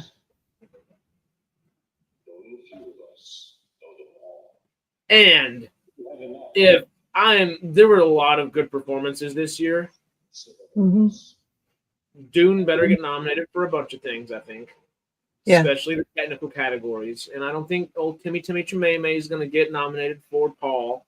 He probably should for maybe Bob Dylan a little bit. Yeah.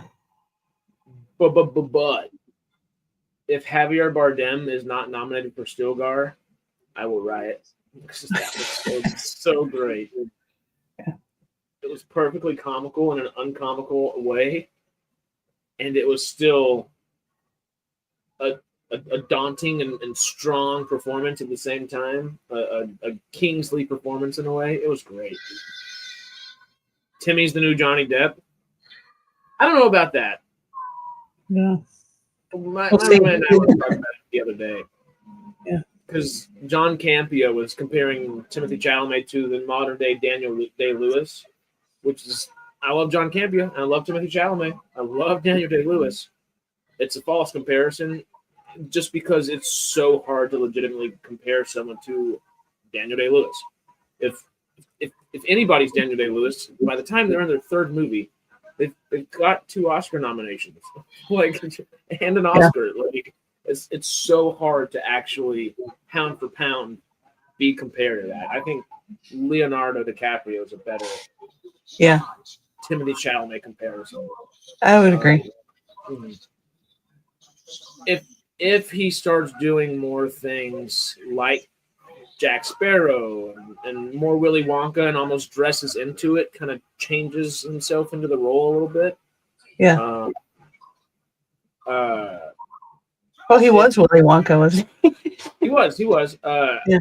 He just doesn't, I guess, he hasn't had a role that he has to literally transform himself into another character, outside of maybe like Bob Dylan, of course. But that's still just him.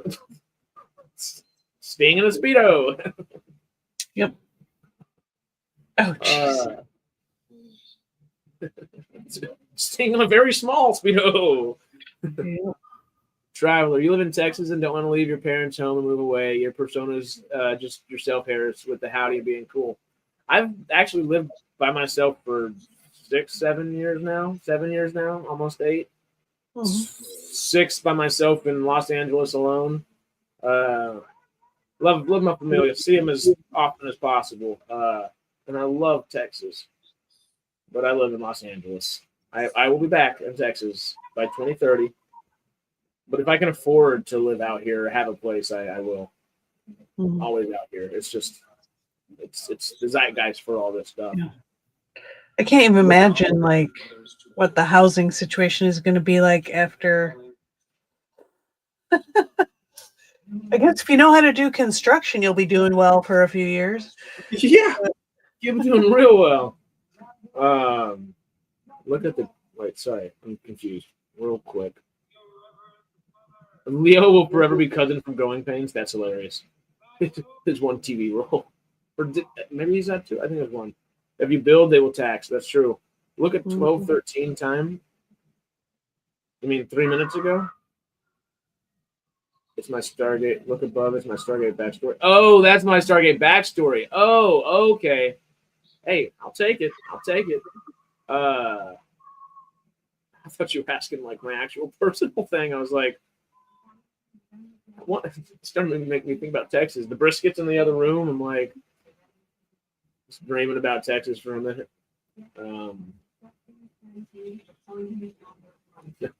Very few people, Joey. It's about to get even smaller. They're trying to make it so expensive. Try living in Seattle area if you want to talk about expensive. Oh yeah, big cities everywhere just don't help. Yeah. Like that's insane. Yeah, I'm scared a bit about all the price gauging and gouging going on, but I guess there's enough laws and regulations in place that keep that from happening to a degree. But people still try. Do they tax the ashes in California? They do, and then they tax you being taxed on taking the taxes out for the ashes. Of course, that's how it works. Yep.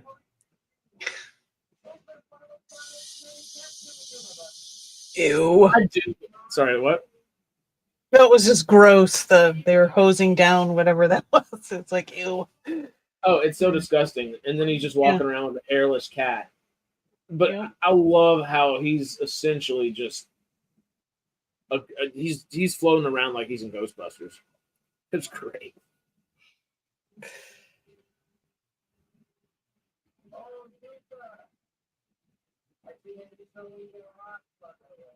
Your poor cat. That's just, ugh.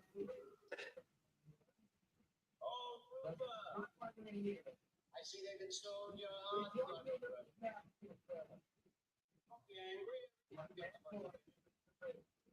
But this is not why we're here. We brought you a little cat to care for if you wish to live. Oh, wait, there's a cat and a rat? I'm milking this little cat body. You're right. Feed on each. Strangers and they want to kill.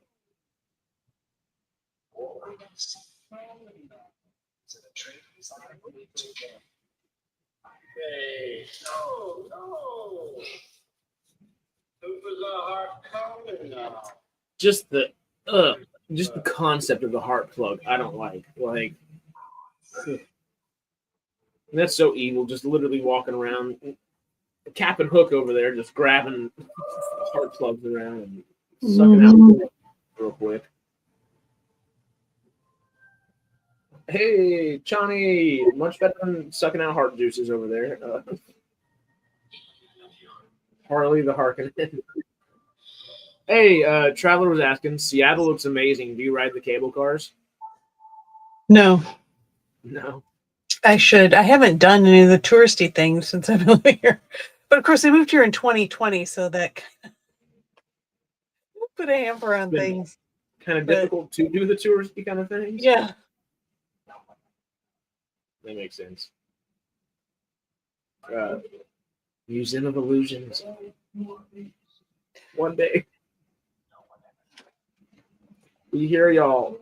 I think we were trying. One day. Yeah.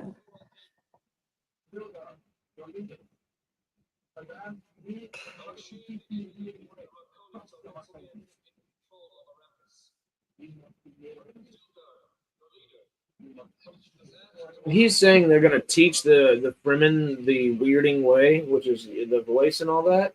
Does he teach them all the voice? I don't remember him doing that. Is that part of the book? I think it's that device that thing they showed when he was sparring with that machine. Like it, like I don't know. The the body shield. No, it's like that little box thing he held in his hands, and he had like a, I think a mic, something on his like throat, and he was shooting it at the when he was sparring with that robot thing, the weapon he was shooting. I think Oh, that. huh. The Rachel way. Weird. In a zombie apocalypse zone, at least you have all the amenities to yourself. Yeah. Touche. High bass weapon. High base. Base, yeah. I barely slept.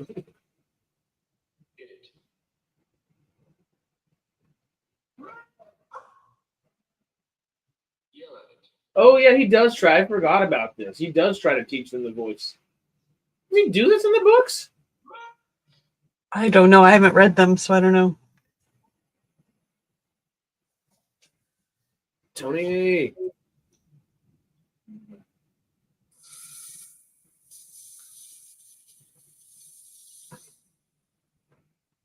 David, I did see that. I think we've probably all seen that. I have not seen the actual him saying that, but I can almost 90% guess. I'm not going to assume, but I'm gonna guess it was probably sarcasm if I had to, because there's no, you can't have special ambassadors to Hollywood. Like, what? How does that work?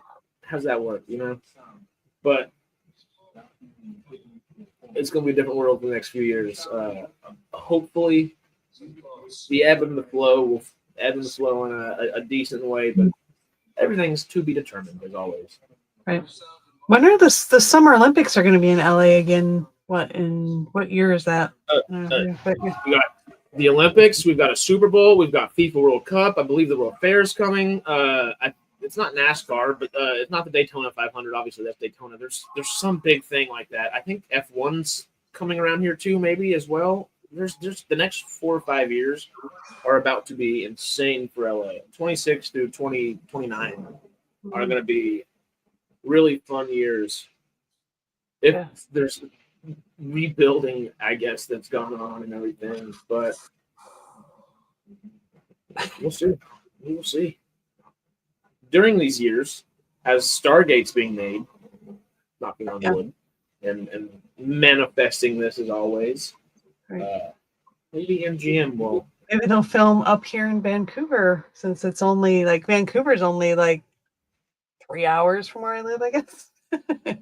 Depending on traffic, and there's a border crossing and all that. But... Well, they're not the Four Horsemen. Reported in the Hollywood Reporter. I think the Hollywood Reporter already labeled them as the Expendables.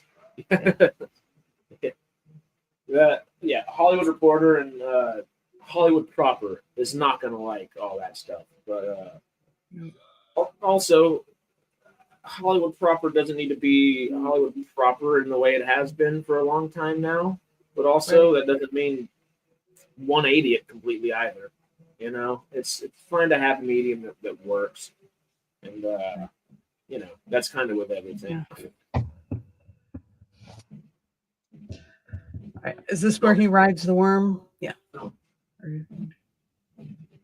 I really like how this thumper is like this special thumper that just looks like a giant rook piece from a chess game. Oh, yeah, it does. I wonder if that was the inspiration. It kind of looks like it. Anyway. It's like a worm. You can't move sideways. You can only move front, or I guess you can't move. I don't know. Bad reference. I tried. It is the legend.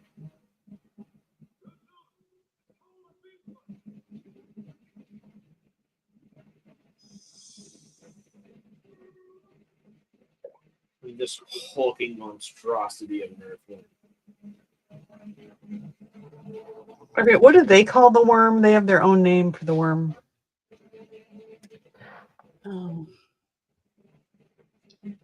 I can't. It's like an S name, but I can't remember it.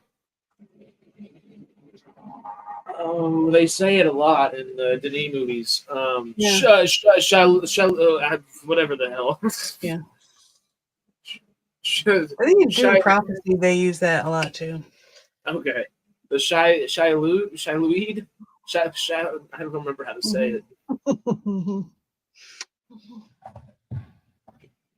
Okay. Are you guys watching the cinema release director's cut or special edition? The one on HBO Max. Whatever that is. So no Probably idea cinema. at all. Cinema release, I'm assuming. Shy weed, yeah, good enough. Shallow weed, shallow. I'm gonna give up. Does Sarah have her own channel?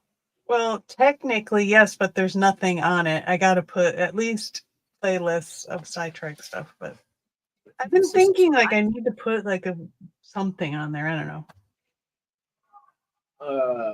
Well, we were talking about the Olympics. You could start a breakdancing career and still have a better breakdancing career than a lot of the Olympians. So that's just a thought, you know. Yeah. I got to find one of those easy Olympic sports that you can get into. Just the easy Olympic sports. There, apparently there are them. Yeah. Who would have thunk? I love them both riding on top of the worm like that. Hey, you're here. I'll jump up now. You did it.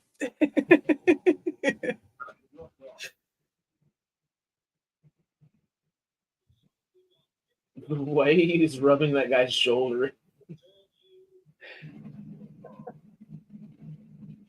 I didn't think about that. I should do my own watch party, I guess. Yeah, I feel like yeah. it should be SciTrek because I'm a part of that. So I just do everything through that. But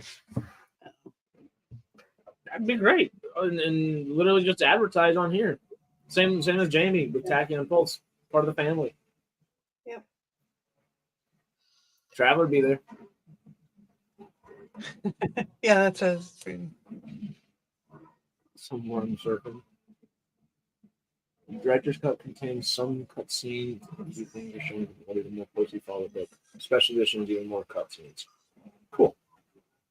I'd love to actually watch that realistically. I don't know if I've seen it. Yeah. I have I think somewhere I have the DVD in a box somewhere that has like both editions on it.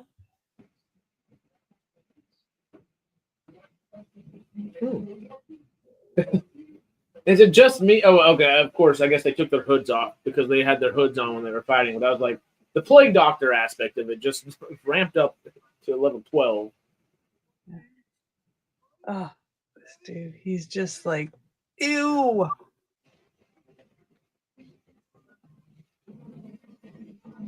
I feel bad for that guy in that suit because he couldn't see anything. He just had to like. Oh yeah, not at all. That's just I can't help but laugh at the two and like they all shoot with their bellies at the big harvester thing. Yeah, I don't know. I think when I saw this movie, I thought like that was really cool. Now I don't think so much, but I'm pretty sure my dad and I went and saw this because my parents were divorced, so I would spend weekends with my dad, and going to see movies is like the thing we do. So this was one of those movies.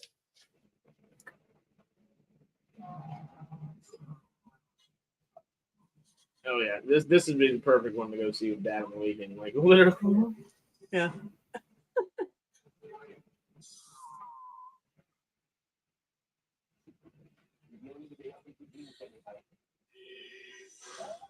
Paul? Patrick Stewart's like, how much spice have I wandered through today? Is that Paul? Yeah, exactly. Paul? It's just weird to see him as like this was when nobody knew him as, Jean-Luc Picard. Yeah, this was before. This is just Pat Stew. This isn't Sir Pat Stew just yet. No. It's kind of the this is the second evolution Pokemon of Sir Patrick Stewart. He's not into the Sir just yet, and that's when he evolves into his final form. Yeah. Jean-Luc Picard into I almost said Magneto into Xavier.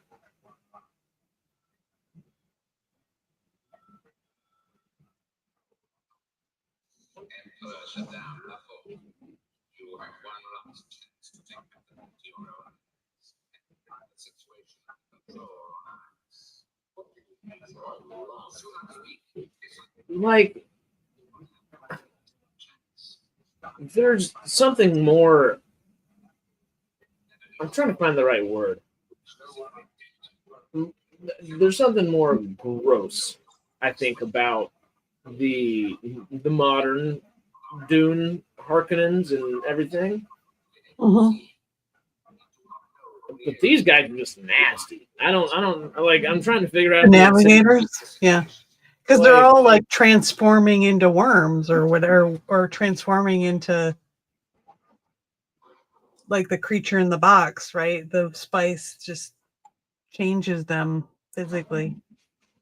I guess, yeah. I forgot about that. The actual reasoning behind it.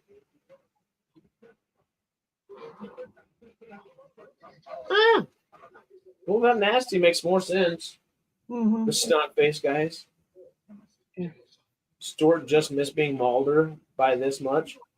Mulder, who's Mulder? Mulder from X-Files? No. Really? I don't think that's. I don't know. Yeah. Oh, from X-Files. Okay. Wow.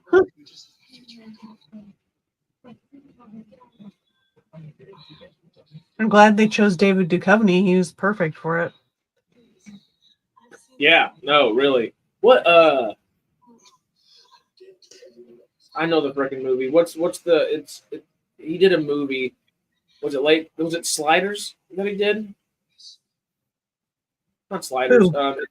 David Duchovny. It's like a comedy sci-fi movie from the late '90s, early 2000s. I'd have to look it up. I'll type in Duchovny.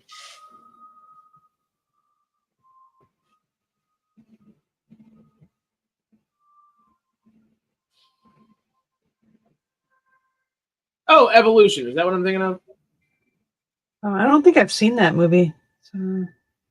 Yeah, that's the movie I'm thinking of. Oh, you'll love it. It's fun, cheesy. I'm shocked it never actually got Evolution. Thank you, David. It's so much fun. It's really good. It's not like necessarily the most commercial film ever, but it's just so much fun. Oh, I think I kind of vaguely remember. I didn't see it, but I kind of vaguely remember seeing something about it a long time ago. It's a really good one. It kind of reminds me. It's not like Pluto Nash or anything like that, but it's in like that same vein of comedy sci-fi that Pluto Nash, I guess, isn't as good of a movie as Evolution, even though Pluto Nash is fun. There's always time for ice cream. It's silly. It is silly. They're both worth watching in their own ways. Yeah. Anyway, back to the Dunes. I'll have to add it to my list. The ever-growing list. Navigators and anyone else that uses spice regularly gets mutations. Most mutations are stable, but in some cases they run amok badly. Yeah. Oh, Idiocracy is great as well. Mm-hmm. Yeah. Hey, Michael, howdy. Yeah. No worries. We still got, I guess, only 20, 30 more minutes to do. All right. He just drank the poison. He is now tripping.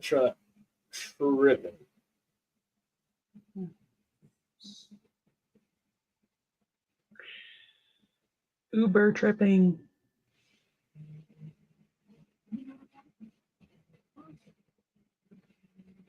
Because Paul is talking to him.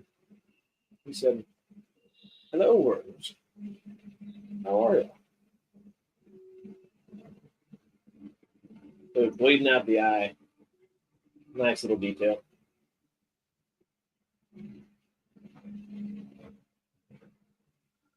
The worms are just like. Well, It's Paul. Just a little out of order. Father, the sleeper has awakened. yeah.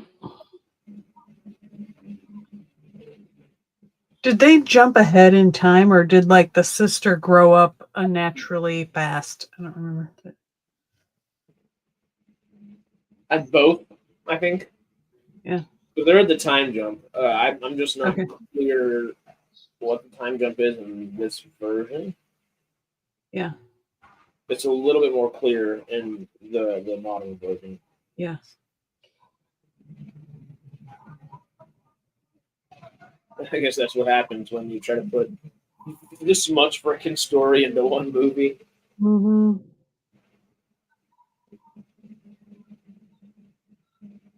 I'm glad they finally did a decent job of it. Very much so. I'm pumped for Dune Messiah. Aaliyah grows up really fast. She's 2 years when the final battle happens in the movie. Okay. She's got the wisdom of 200 years, if not 2,000. Right. She's got the wisdom of. Not every Bene Gesserit, huh? Hmm? It's not every Bene Gesserit. She has it's every.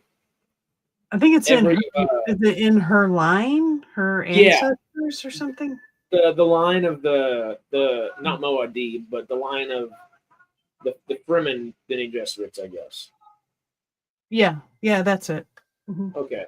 Because they kind of that ritual, I think, passes it on or something. Hmm. Now he has blue eyes. Oh my gosh. Paul's entering his second stage Pokemon evolution here. Mm-hmm.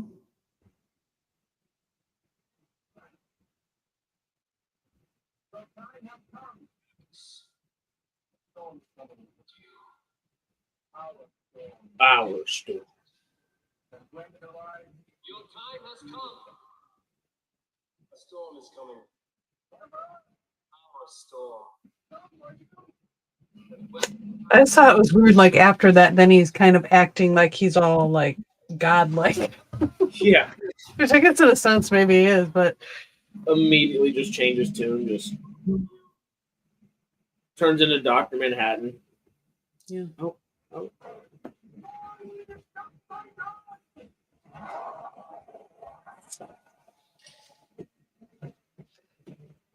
Hey, do not scratch my chair, please.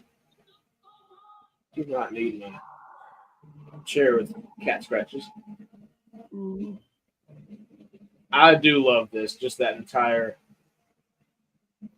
Oh wait, there are a bunch of people in the desert. It doesn't matter what year you're making it. Yeah. If you have a bunch of people that you did not know were in the desert that immediately pop out of the desert somewhere, Mm-hmm. it's gonna freak you out just a little bit.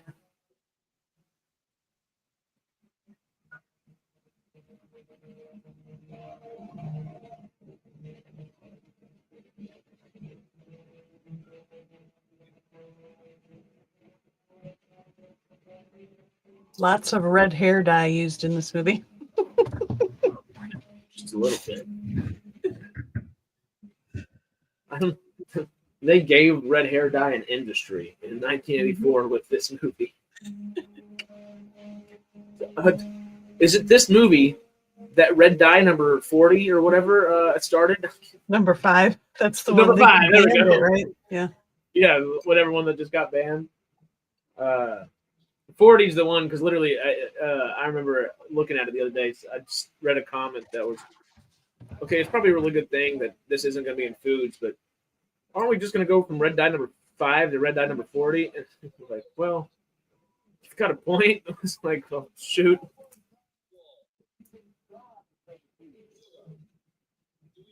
Railway Nation Gaming. Clips. Howdy. Hello.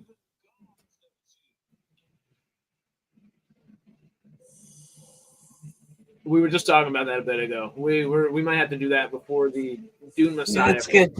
I have the DVDs. Yeah.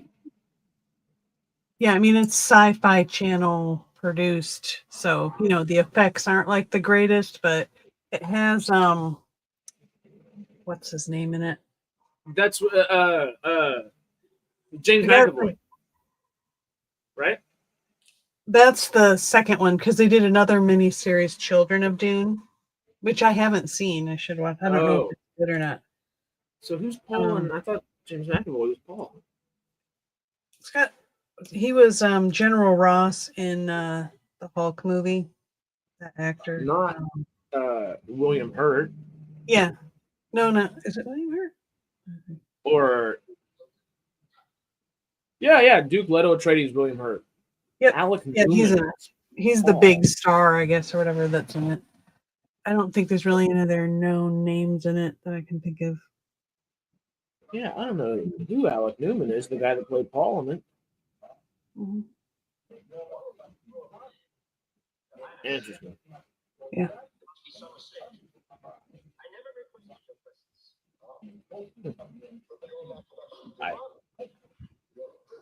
Mm-hmm. Oh, thank you, Michael. I knew there was a 5 and a 40 somewhere. I was like, just colors and numbers. I don't know, something. Yep.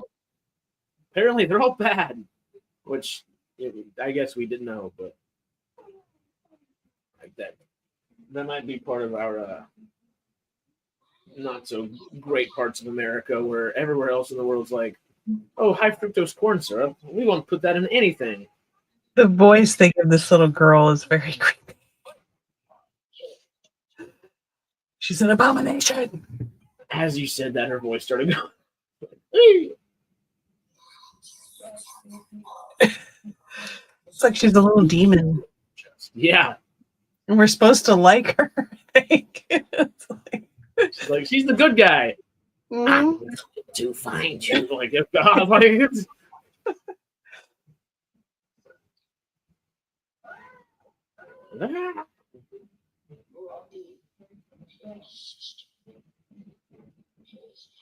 Alia keeps pace with the storm.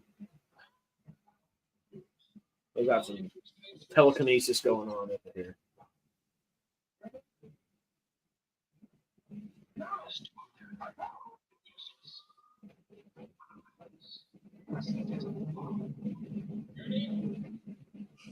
Atomics.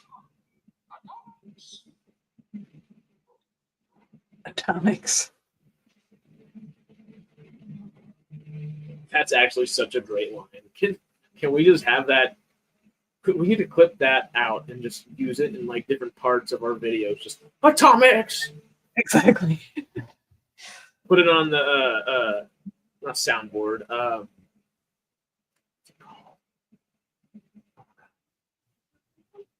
The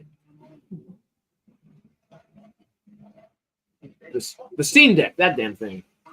Essentially a little soundboard with buttons. Do you have one of those? But you have to program it, right? I have some of it programmed, but it's like I have OBS on there, a couple little sound effects. I don't know I think they might work on here actually. We might try it real quick. Because they work on YouTube itself. I don't know about StreamYards. Oh, right. Did you hear that one? I think so. Was it the movie or was it you? That like It's that really low quiet. bass. I can't hear. Yeah. Yeah, but it's very faint. How Barely hear. about?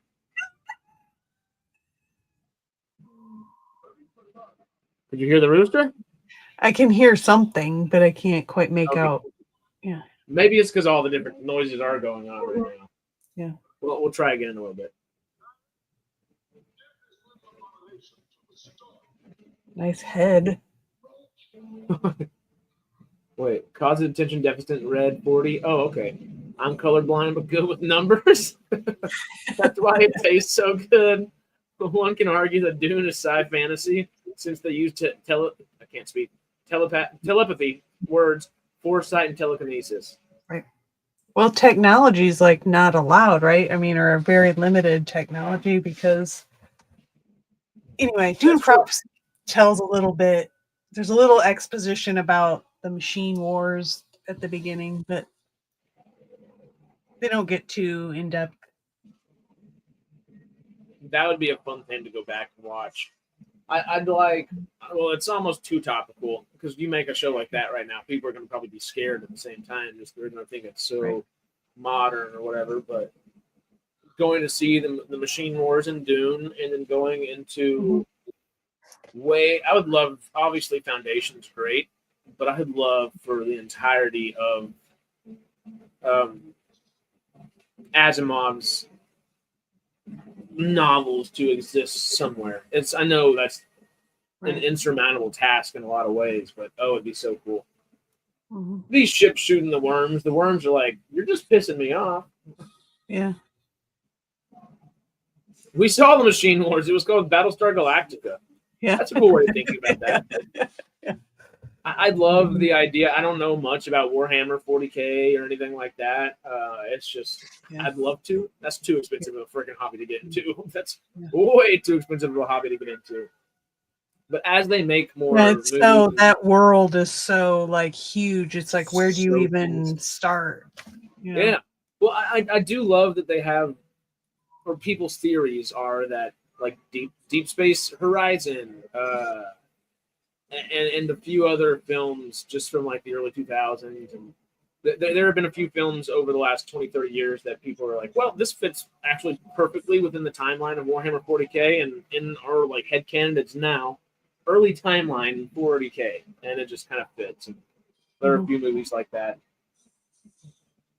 It'd be cool to see more done in these large worlds. That green screen just getting shot off the side of the thing. Remember what they did? It's a little bit when they shoot at the worm. It's like there's no. It's like you can just totally tell that's just like overlaid a picture of worms or whatever. It's not even like doing anything, you know. It's just Chani, real quick, that and no, like literally now is whenever they just do the little thing. It's okay. Yes. Hey, pull this plug.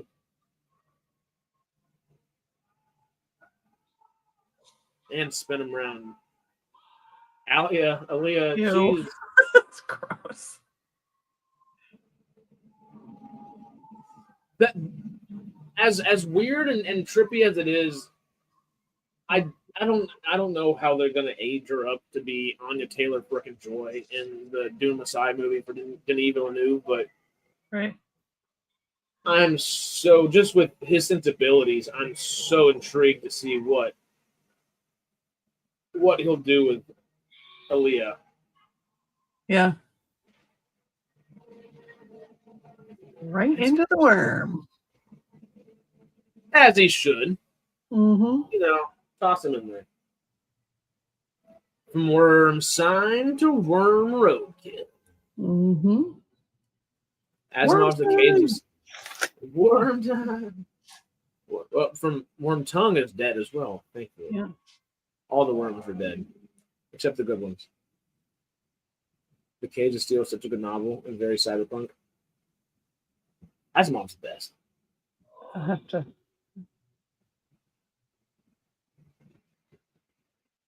Mecha Wormus just squished the sidecar. Mecha Wormus. Yeah.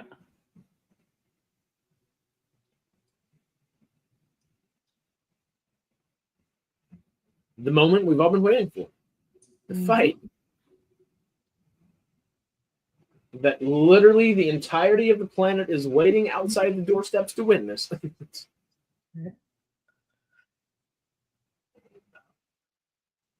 The eyebrow of steam.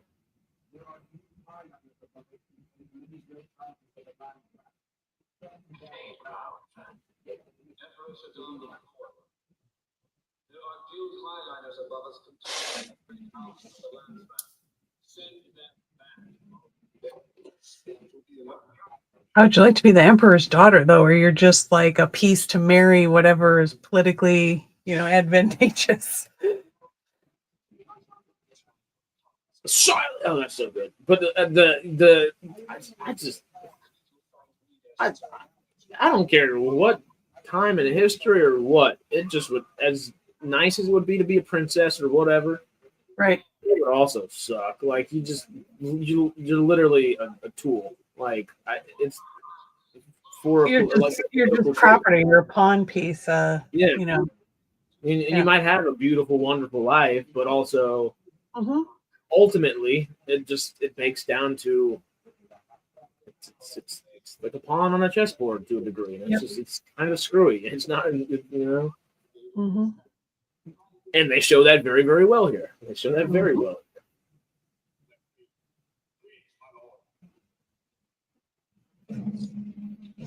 If your paycheck makes you a pawn piece, that as well. That's also true. And that's, it goes from the lowest level, all of us just with little paychecks, into literal royalty. The pawn board is much larger than the other characters on there.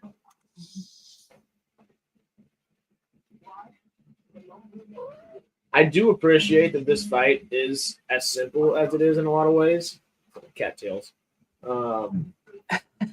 Because it feels real. Like this is how people fight. They're kind of scrappy and silly, and I saw something the other day, and my roommates and I keep joking about it because it was, what would it be like if you're actually in a duel, and it's that thematic duel that you're in a movie is that full thing, but in real life you just why are we fighting again? Oh, you called me a wussy or whatever. Oh, that's right, and literally all you do is just poke the other guy and he bleeds out. It's the most anticlimactic thing ever.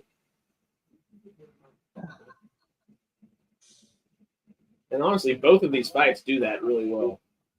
This one and the knee Dune.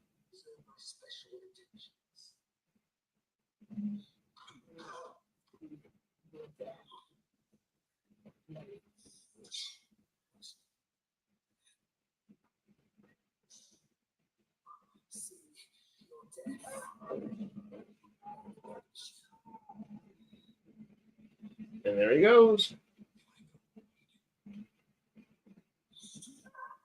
Right. I love that you can see the blade in his mouth, too.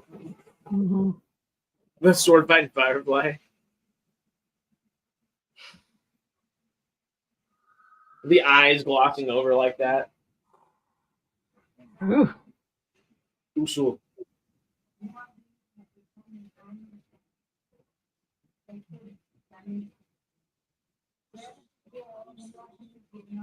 I just watched that episode, Modest Traveler. Because I'm doing a Firefly watch through. I haven't watched it in a long time. All right. It's so fun. I need old Chazz to not be sick. He's got like 100-degree fever still.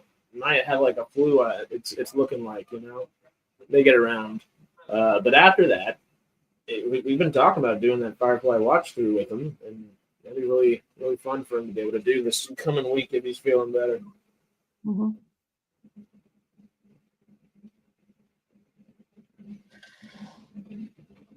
The beacons have been lit. Gondor calls for aid. Wrong movie, I guess. Oops.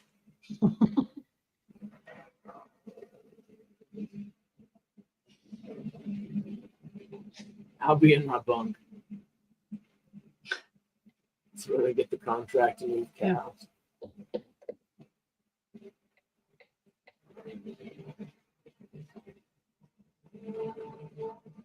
Very much so.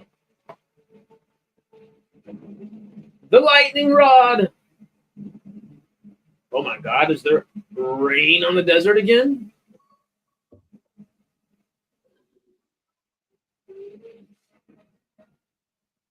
What? Just imagine being the little girl that has to be Aaliyah right here. Right. Giving this all emotion, and damn well, maybe she got it right in the first try, but a little girl trying to say Kwisatz Haderach is not going to be the easiest thing in the world. No. Saying, for he is Kwisatz Haderach. I can just imagine how many takes you actually have to go through to get that done. Oh, God.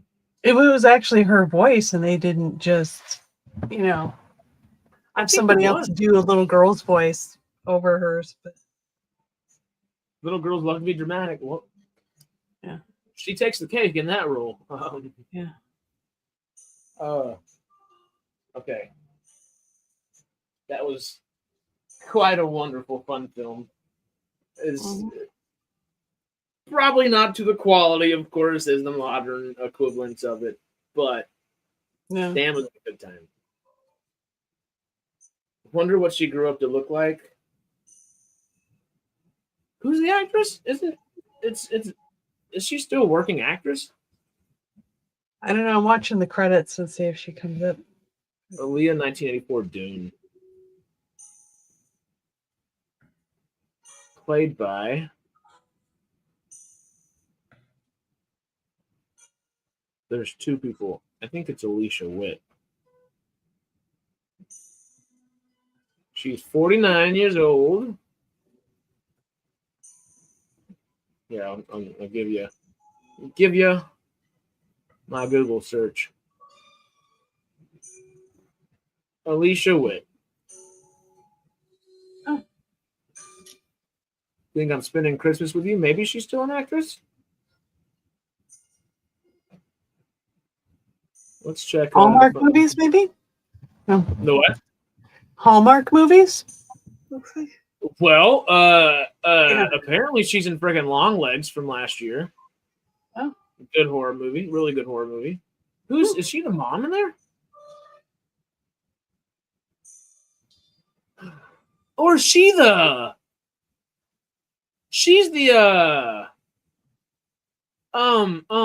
in Long Legs, she's the bad lady. She's spoiler warning, sorry, spoiler for Long Legs with Nick Cage, the horror movie for 2024. If you don't want to know what happens, skip about 5 seconds ahead real quick. But she's the bad guy in the movie. She's the not, you don't realize she's the bad guy. You think she's gonna probably help, and not so much. I believe she's like the nurse that's kind of been doing the killings for the most part, or I guess convincing them to kill them. It's crazy horror movie, good horror movie. But yeah, no, she's definitely still a working actress if that's the freaking case. Mm-hmm. She was in 88 Minutes in 2007 with Al Pacino. She's done a lot of Christmas movies and a lot of Hallmark movies from the looks of it. Mm-hmm. But yeah, that's badass. All right, well, before we jump out of here, Sarah, any final thoughts on Dune? Your favorite part, your least favorite part, the weirdest thing you saw, all of it. Just the whole thing is just an experience. I mean, whatever, like I said, I haven't read the books, so I think people that are into the books like hate this movie. I don't have that comparison to make. So I love it for what it is. It's quirkiness, it's weirdness, it's it's just odd. And I like how the world looks, and the acting's pretty good, and yeah, it's just, I don't know, maybe it's nostalgic because I went and saw it with my dad, when I was like, I think I was like 13 or something, and this movie came out, so it's just a piece of that time of my life, yeah. So. It's so fun. It might not hit all the book notes or whatever, but for the time it was freaking made, it did a damn good job. Yeah, I think the effects were pretty good for the time, and yeah, it feels a little bit like Blade Runner. It's around that same time Blade Runner came out too, so it has a little bit of that feel, the effects and the ships and stuff. Yeah, which is nice. It's even for, I mean, because I guess I wasn't alive during that time period, but it's still it's kind of one of those things where you're feeling nostalgic for a time you might not have even been alive for, and I guess in my case there, but it's right. Like it is the epitome of what nostalgia to be for people, so it's what nostalgia is in your mind coming right. in, if that makes sense, yeah. And that's kind of what I look at this era of film to be. And Mhm. It epitomizes that. It's literally Dune and Breakfast Club in a lot of ways. It's like there's your dichotomy, and maybe toss a little Rambo in there or something, but Yeah. you got options. Came John out right Hughes after Star movies, Wars. yeah. Mhm. Yeah. I read the books and enjoyed the movie. No problem. Good. Mhm. Like that's the way to do it. You know. Yeah. It's easy to have the book bias, and and rightfully so, the vast majority of the time. But also, you can't make it one for one. Right. And most of the time, if you make it one for one, it's also not as good in its own ways because different medium. I think Frank Herbert, is that the right? Anyway, Mhm. his family, I think, like hated the movie when it came out, I think. Sounds about But right. whatever, it is what it is. You know, you don't have, not everybody's gonna like everything. So hey, yeah. I guess I can get that a little bit more. The one I'll never get, like, but part of you does get just because of the essence of it is Lord of the Rings and the Tolkien estate, just them not being the biggest fans of Peter Jackson movies. Right. It's like you can't make it one for Feels one. weird to me because I mean, I guess it's just because they have a unique perspective on, you know, Tolkien's mind, I guess, or whatever, and being how? partially genetically, you know, from him or whatever. How much closer can you get? Maybe they just scale had their of own things. ideas. I think Peter Jackson did an excellent job of staying true to Lord of the Rings. I mean, I There are don't a know anybody few. who could have done much better than he was able to do. That's the thing. There are a few things that you can get hung up on, like, Mhm. and sure, I guess if you're like the very Lord of the Rings is very Americanized, not of a lot of Anglophile sensibilities. Mhm. I get that. Yeah, that But makes Peter sense. But also, Jackson's Australian, right? he's New Zealand. Yeah, New Zealand. Yeah, New Zealand. That's right. They filmed it I, there. Okay. he's probably thinking more Westernized and Americanized Mhm. because it is kind Right. of the Westernized version of it, sure. But again, like you said, I think you said it very well a second ago. Was how could anybody have done a better job? You know, or like I just don't. Right. Yeah. Even the greatest filmmakers, I don't Mhm. give Steven Spielberg Lord of the Rings. It's not going to be as good as Peter Jackson's. No. As much as I would Because love for it to be. he and his partner like loved it. It's kind of like what we're talking about with Mark Ferguson Stargate. He's an actual fan of it. That's what you need. Then you get Lord of the Rings when you have somebody that actually loves it making the film or the show or whatever, you know? When you follow the keep it simple stupid rule, Mhm. it just works. It just works. Yeah. Um, yeah, Fran Walsh, Philippa Boyens, and Peter Jackson are the trilogy of people we need to make that type of trilogy. And I really hope the friggin' Hunt for Gollum stuff ends up being good. But Mhm. that is, we will see. Viggo and Yeah. Ian McKellen both signed back on, so Cool. fingers crossed. Kind of telling that story that they mentioned kind of in the movie, right? About how they were trying to hunt him down. Anyway. Yeah, this is why this is the story why Gollum is on Saruman's table Right. whenever we're kind of Mhm. starting. Right. I know a Yeah, lot of people are disappointed that they left Tom Bombadil out, but it really wasn't integral to the story. It was a little side thing they went on, and then they, you know, it was sort of like a resting period in their journey. It's not really integral to the. and it's hard to do that. And just Yeah. like you can't show that, it's not like that you can't. It's if you know, Right. you know, but if you don't, you don't. Mhm. That Right. 50 years have passed since the beginning and actually going to Rivendell. Like the party's the beginning and then going to Rivendell. Yeah, There's a the 50-year timeline is way longer in the books. Yeah. way longer. And there's no good But way of showing that necessarily, or we haven't seen the proper way of right. showing it. And I'm fine that I don't think that was necessary. You know, I think it's okay they shortened that up. I think it's fine. It makes sense. Like we were saying earlier, it's a different medium. You just can't do it one for one. You can try your best and Right. make things appropriate to the source material, but Mhm. you ain't gonna get it perfect, and that's all right. Yeah. Yeah. But you know who is going to get it closer to perfect? Like you said, the people that are personally invested in the show. Yeah. Almost makes sense, you know? Mm-hmm.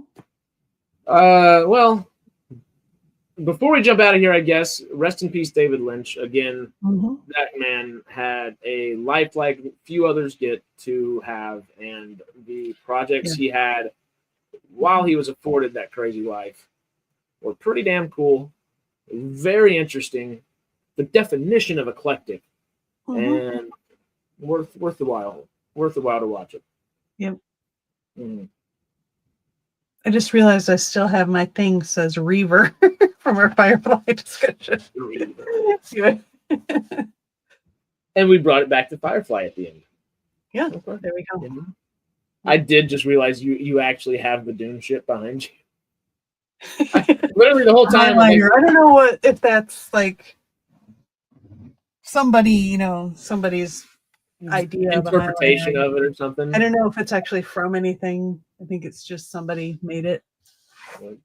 Just Googling Dune wallpaper. It only took me 2.5 hours to actually look at it enough to realize that, oh yeah, that's not just a cool spaceship real quick. It actually perfectly correlates to what we're doing today. The highlighter, yes. Before we jump out of here, it's from the 2000 miniseries. Oh, cool. Okay. That makes sense. See, she was testing you. And Tony, you passed the test, you know? Yeah, I knew that, of course, Of course. You know? All right, we're trying this out.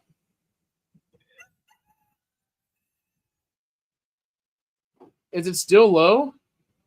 I'm not hearing anything. Nothing at all? Nothing there? Oh, now I do, but it's the volume is like really, really low. How about this? How about now? Nothing on the rooster? No. How about a DJ scratch? Yeah, I can y'all hear it? Barely hear it. Chat, are y'all able to hear anything? Because I hear it great, but I also totally could be going crazy. I'm on like 4.5 hours of sleep, so I don't know what's going on anymore. I think it's not playing. I think your microphone is just picking it up.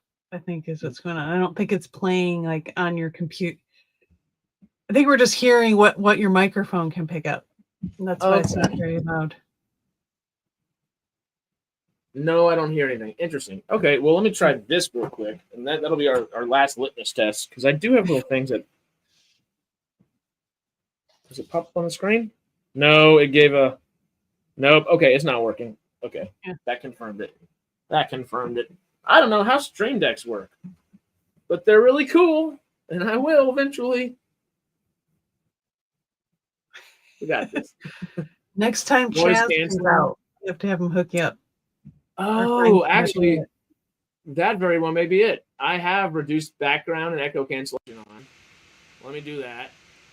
I hope it didn't just get like a lot louder randomly. Your voice got quieter. Did it actually? And now my voice is coming through because you don't have the... Uh-oh. Okay, let's just try the sound effect real quick. I'll turn it back. Now you got it? Okay. I gotta... Hiss, wrong mic. And now we can hear your AC too. My AC's not even on. That's my damn fan computer. Or computer fan. The AC might help it out a little bit. Okay. Cancellation, reduce mic background noise. Yeah, there we go. We're back at it. We're good again. Okay, well, we're just hanging out at this point. Anything else y'all can think of that y'all want us to talk about before we jump out of here? Anything else we can think about before we jump out, Sarah? Or are we at 2 hours, 36 minutes and call it a Saturday, and we'll see everybody tomorrow morning for a nice sci-fi Sunday? I think we're good. I'm not 100% sure I'll be here tomorrow morning, but maybe. Oh, yeah. We'll be kicking. I don't know exactly what we're talking about tomorrow. If y'all can think of anything or know of anything that you would like us to talk about, y'all holler in the community chat and everything else, and we will plan accordingly, as they say. Mm-hmm. If you tell me your streaming software, I will get a fix for you. Technically StreamYards, but also whenever I have this timer, I'm using OBS. You just reminded me that I have a timer to turn off. Thank you. So I don't. Would it be StreamYard or OBS? One of the two, I guess. On your Stream Deck, change your audio input to YouTube. Oh, hell yeah. Okay, that'd be easy. Yeah, because I can just do that on the app, the computer app. Cool. Tomorrow is confirmed, right? Yeah, just your usual regular Sci-Fi Sunday time. 10 a.m. Pacific Standard, 6 p.m. British Standard Time. You know what? I'm not sure, Monk. Oh, White Noise. Have you been here? Anyway, am I the only one that didn't like Honora? I haven't seen Honora yet, but I'd love to. Mikey Madsen is a really good actress the few times I've seen her, but I haven't seen her in a whole bunch of things, and obviously this is going to be that breakout role for her. So, I don't know. Got to check it out. But I will before Oscars, obviously, because those are going to be popping up here in the next 3 or 4 weeks. Or, yeah, something like that. When's the Super Bowl is coming up soon, too, right? Who's actually still in there? I know Detroit Lions are playing the Commanders or whatever they are in today. Or is that game on right now? I don't know. Is it playoff time? Yeah, there's playoffs going on. I don't know exactly when the Super Bowl is because I'm not really that into football. Okay. Yeah, I used to be more into it. I used to never really care for it. Then at a certain point, I got into it right around college and stuff. And then football pissed me off a couple years ago. So now I just watch rugby when I can. But you got to keep up with things, keep up with the Joneses. Washington's still in, Bucks are out. Interesting. Generally speaking, I haven't liked a lot of what Sean Baker has done. The Nora was just overrated, in my opinion. Okay, interesting. Sean Baker, real quick. I know we need to end this thing. You're just making me think about stuff, y'all. Sorry. Sean Baker movies. What else has he done real fast? The Florida Project. I still haven't watched The Florida Project or Red Rocket. I really want to watch both of those. An American Werewolf in London? Was that him? Is it actually him? Or is that just like inspired by it? Huh. Anyway, you wear a hockey shirt. It's not football. It's different.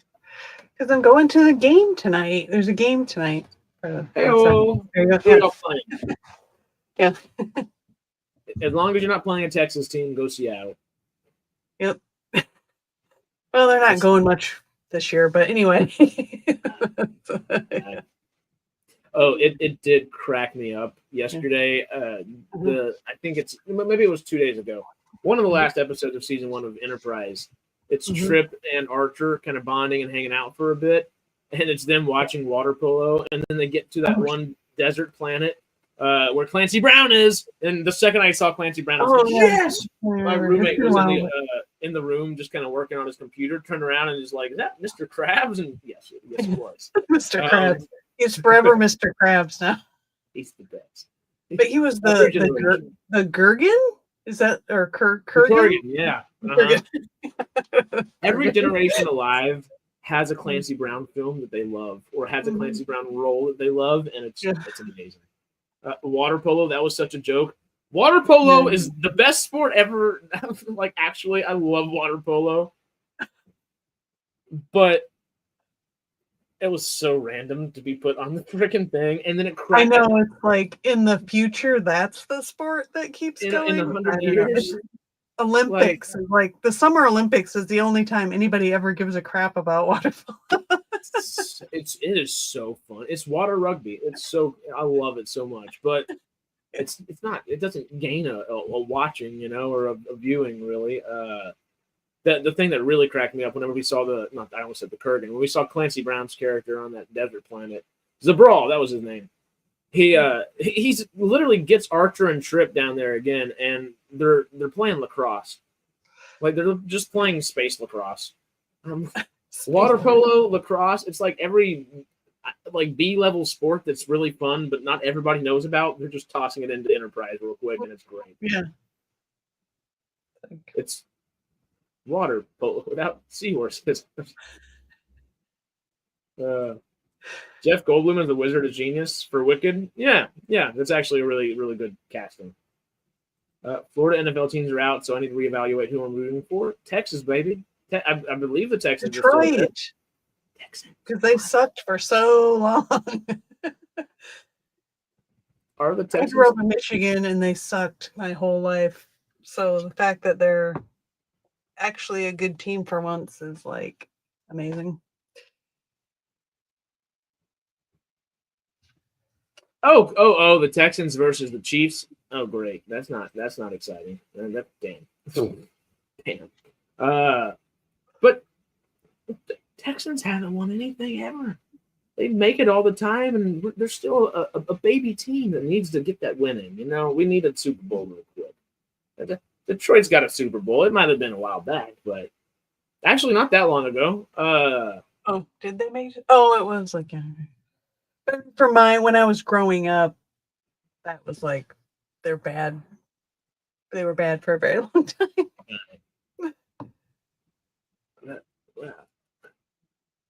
Okay, they should have rando, obscure, anti-sporty. You know, they should have had competitive chess instead. That's funny. Like Star Wars, where you have the little hologram creatures. Hollow chess. That Jedi Survivor game. You have the option to go play hollow chess. I think I've spent probably nearly the amount of time playing that game within the game than I've played actually playing the game itself. But there's only about 40 hours worth of that game, and you know, then you do that and you set it down, and I don't know if I'll ever come back to it. But if I do, I'm going straight to the freaking hollow chess. It's Or you have to do like the Harry Potter wizard's chest. oh, that was in Hogwarts Legacy. No, it wasn't. They had like it wasn't checkers in a way. It was wizard curling. It was stupid. I wanted the hollow chess essentially, but the wizard chess, because that would be so cool. Like, just give me a video game for that, and I'm in for it. You know, don't charge me $60, but 20, and I'll probably bite. You know, Sasquatch Quitch, Quidditch with Sasquatch. Hey, since there's a bunch of those running around up here, I guess we could get that going. Hey, there you go. Sarah's new channel, Bigfoot. The hunt for Bigfoot, yeah. Let's start that. It's got to be sci-fi Bigfoot. There's a sci-fi Bigfoot somewhere. You gotta find him. It's funny. Best TV viewer sports: biathlon, cross country skiing, and rifle marksmanship. Oh yeah. Honestly, that was in For Your Eyes Only, the Bond movie For Your Eyes Only. I think that's what I was thinking of it. Yeah. Oregon's rigged. What's going on here? Tetris Olympics. College football playoffs were rigged. How is Oregon the number one team in the country playing Ohio State first in the playoffs? I don't know. That I'm not sure. Don't pay attention to college football at all. Yeah, the only time I really paid attention to college ball was when I was in college and got to go to football games, and then it was like, all right, well. Yeah. Afterwards, I was like, okay. Meanwhile, Penn State plays SMU and Boise State. Glad Dallas is out. I can't root for a team that calls itself America's team. Hey, if Dallas is against any team that's not the Saints or Packers, that is not a Texas-based team, I root for them. But that's about the only time. Just cause. You a Cowboys fan? Or no? No, not really. Okay. My dad and my sister are. I'm much more of a Texans fan. I like Texans, Packers, and Saints are my top three. Okay. But the America's team thing. That's why I don't like the Patriots too. They're like, you got to root for us, for the Patriots. It's like, no, sorry. You can't win 7 times in a row. And people want to continue to be supportive. I'll just tell Seahawks. They were doing good earlier in the season, and then whatever. But we'll see what happens. I almost said Russell Crowe. Russell Wilson. Where is he nowadays? Denver. Okay, that's right. I think. Or no, wait. Did he just get traded to like the Steelers? Might be with the Steelers now. I think about it. I don't know. One of my buddies is, I think, a defensive lineman for the Steelers. And Secular Monk just said, he just got traded to the Steelers like this season, I think. Hell yeah. Well, then he knows a friend of mine that I grew up with. That's cool. Dan Moore Jr., go win a Super Bowl for Beaumont, please. Sarah do a watching TV show channel. Me and Harris will be there for sure. You know it. We like excuses to watch. I just watched. I was thinking Defiance, but it's like I just watched Defiance, but that would be a good one to do. Some other show like that. I can't think of something else. Defiance show. I'm trying to think of what Defiance is. What is this show? What the hell? What show? Defiance. I don't know if I've ever heard of this. Yeah, it only got like 3 seasons or something, but 4 seasons maybe. But I love the show. It's good. Oh, it's got a good cast. The ginger guy from Everything. Yeah. Oh, excuse me. It's a good show, and like at the time they launched like a game with it and stuff, but never played it. I think my husband thought it kind of sucked. But yeah, they did when they premiered the show, they released it with a video game like at the same time. It was like a huge thing, but it kind of failed. I wish some of those sci-fi shows that just got cut early were obviously at least the Sci-Fi Network gave them a running chance, but some of those things are so much fun. No, Defiance is great. It's all about, anyway, the 2 main characters is what makes the show. It's just a really good show. The last season, they knew they got canceled, so like they kind of really quickly wrap up things, but I think they did as good as they could do with the constraints they had, in budget and time to kind of give it some kind of an ending. But yeah. Oh, the main actress is the best girlfriend from Dexter. Oh, well, she has all this alien makeup, so I wouldn't. Yeah. Oh hell yeah! Oh, the main actress is the lady with the makeup. Who's the blonde one that's on the front as well? Julie Benz or something is her name. She's the one from Dexter I'm thinking of. Yeah, she's done a lot of like Hallmark movies, I think, and stuff too. Yeah, there's casting. That's right. There's this one lady in casting. That was she's really good casting. I think she worked for Vet TV, if I remember correctly, and a couple other ones. I did a couple little shows with them over the course of like pandemic and post whatever. She just this one I think her name was Molly, but literally was I don't have a picture or anything to show you, but like the exact identical like the doppelganger of I guess Julie Benz or whatever her name actually is. It was. We all got to set the first day, and we were like, "Are you from Dexter?" She was like, "No, that's not me. I get it all the time." So everybody has a doppelganger, right? That's what they say. Somewhere, and apparently mine's in frickin' Landman. So great. Yeah. Now we got to find your doppelganger. Good luck. They gave me the pencil. Okay. Sometimes I wonder if I look like somebody, because sometimes there's people. I mean, it doesn't happen a lot, but like a lot of people, like look at me like, "Are you somebody?" But they can't ever say like who it is. So I'm like, "Oh." Well, because we've had a couple people say that you look like Trinity, but I mean, obviously the hair and everything. So yeah, Carrie Ann Moss. I did dress up as Trinity for Halloween once, like a while back. It's kind of perfect. Yeah. But that's what I would guess. I guess a much younger Trinity. I don't know. How old is she anyway? She's probably not that much. Carrie Ann Moss. She's supposed to look like really old. It's Carrie with a C, right? Yeah. Yes, I believe so. What did she was just in something as well? She was in Jessica Jones and damn good in Jessica Jones as that lawyer. She was in Twilight as well, but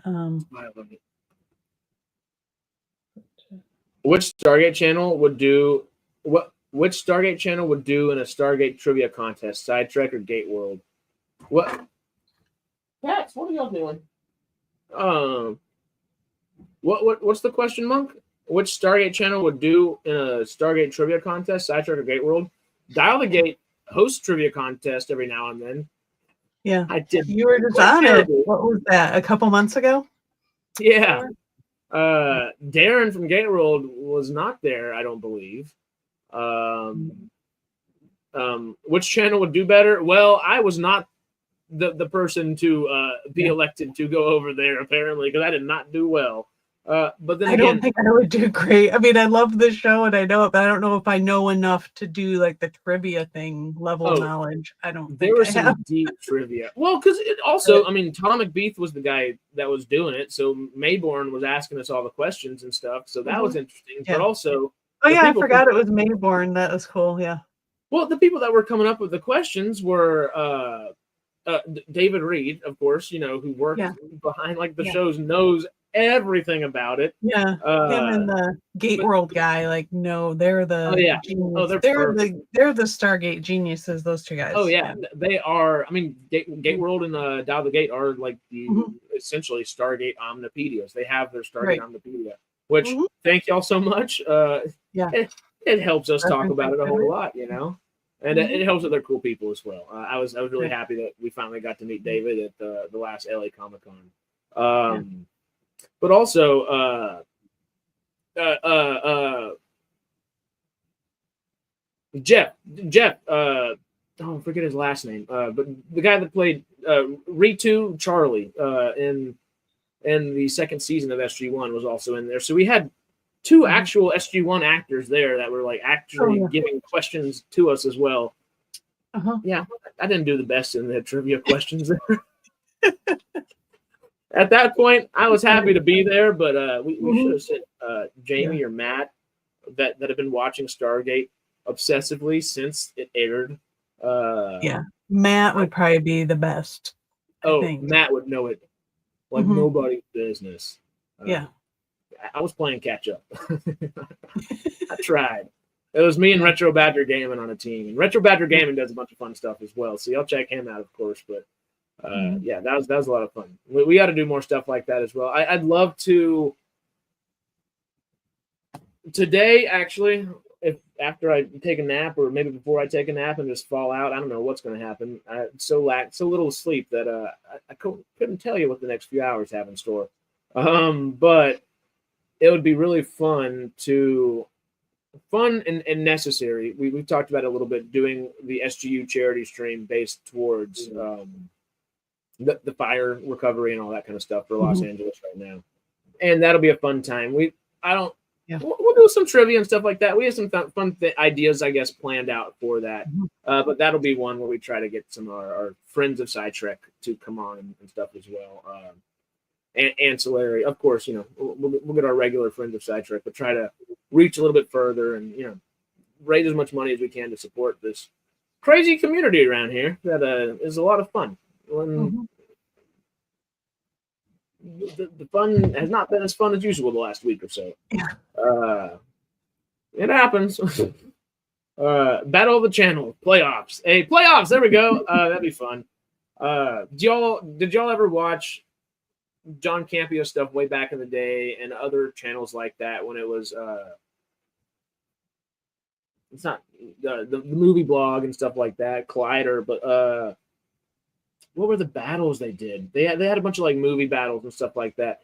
Games like that we might, you know, add some stuff into and start trying to play a little more often. You look like Cass from Voyager. Sarah or me? Movie trivia showdown. Thank you, Monk. Thank you. Movie trivia showdown. I'm doing what I was doing with Greg yesterday. Greg and I yesterday, I said Stargate Universe charity because literally talking about the same thing, and I kept saying Stargate University, and So skipping the words and put them together. Sarah looks like Cass from Voyager. Cass? Cass. Voyager. Cass Voyager, excuse me. She's only in like the first 2 seasons? 3 seasons? Okay. Let me share the screen.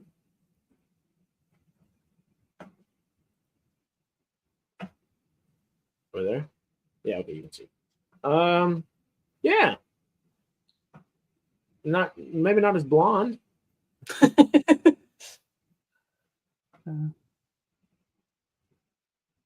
Right. Now you've got a Star Trek doppelganger, and she would need more eyeliner. Dan Morell and John Rocha were my favorite on the Schmodown. Both of them are great. They're great. I love it. Stargate University. And away. That's funny. Harris and Sarah, what book or book series that hasn't gotten made into TV movie would you like to see made? Do you want it to be a sci-fi book and stuff, or do you just asking a general question? I guess it's one. I have an idea, but it's one that would be, I think, hard to make into a movie or TV series, and that's Brandon Sanderson, the Lightbringer series. In fact, he's still writing it. I think it's not like done, but anyway, I love Brandon Sanderson stuff. So okay. Well, yeah, Brandon Sanderson. There's like 20 books in that series, huh? Yeah, and the guy like is a prolific writer. It's like amazing. He's crazy. Another J.R.R. Martin, then never finished. Cat, yes, they've been very active this stream, which has been interesting and fun. Book series, though, there are 2 that come to mind. One got a TV show with Fade Ralpha himself, Austin Butler, The Chronicles of Shannara. I love the Shannara books. That would be great, and I think it's a story that you could translate into a movie or easy. You know, it's not too complicated. I think it would be good. Very much so. It's spoiler alert, like future Earth, you know. Yeah, it's like far future Earth kind of thing. Yeah, it's fantasy that has roots in. Right. Oh, they did make a TV series out of it, but it wasn't good. Yeah, it was 2 seasons. The first season had some gall to it, and season 2 was all right.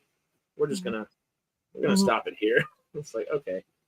That was MTV before MTV jumped into all the Yellowstone stuff.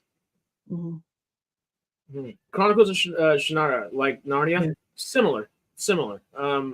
Not as. It's less focused on. It's not.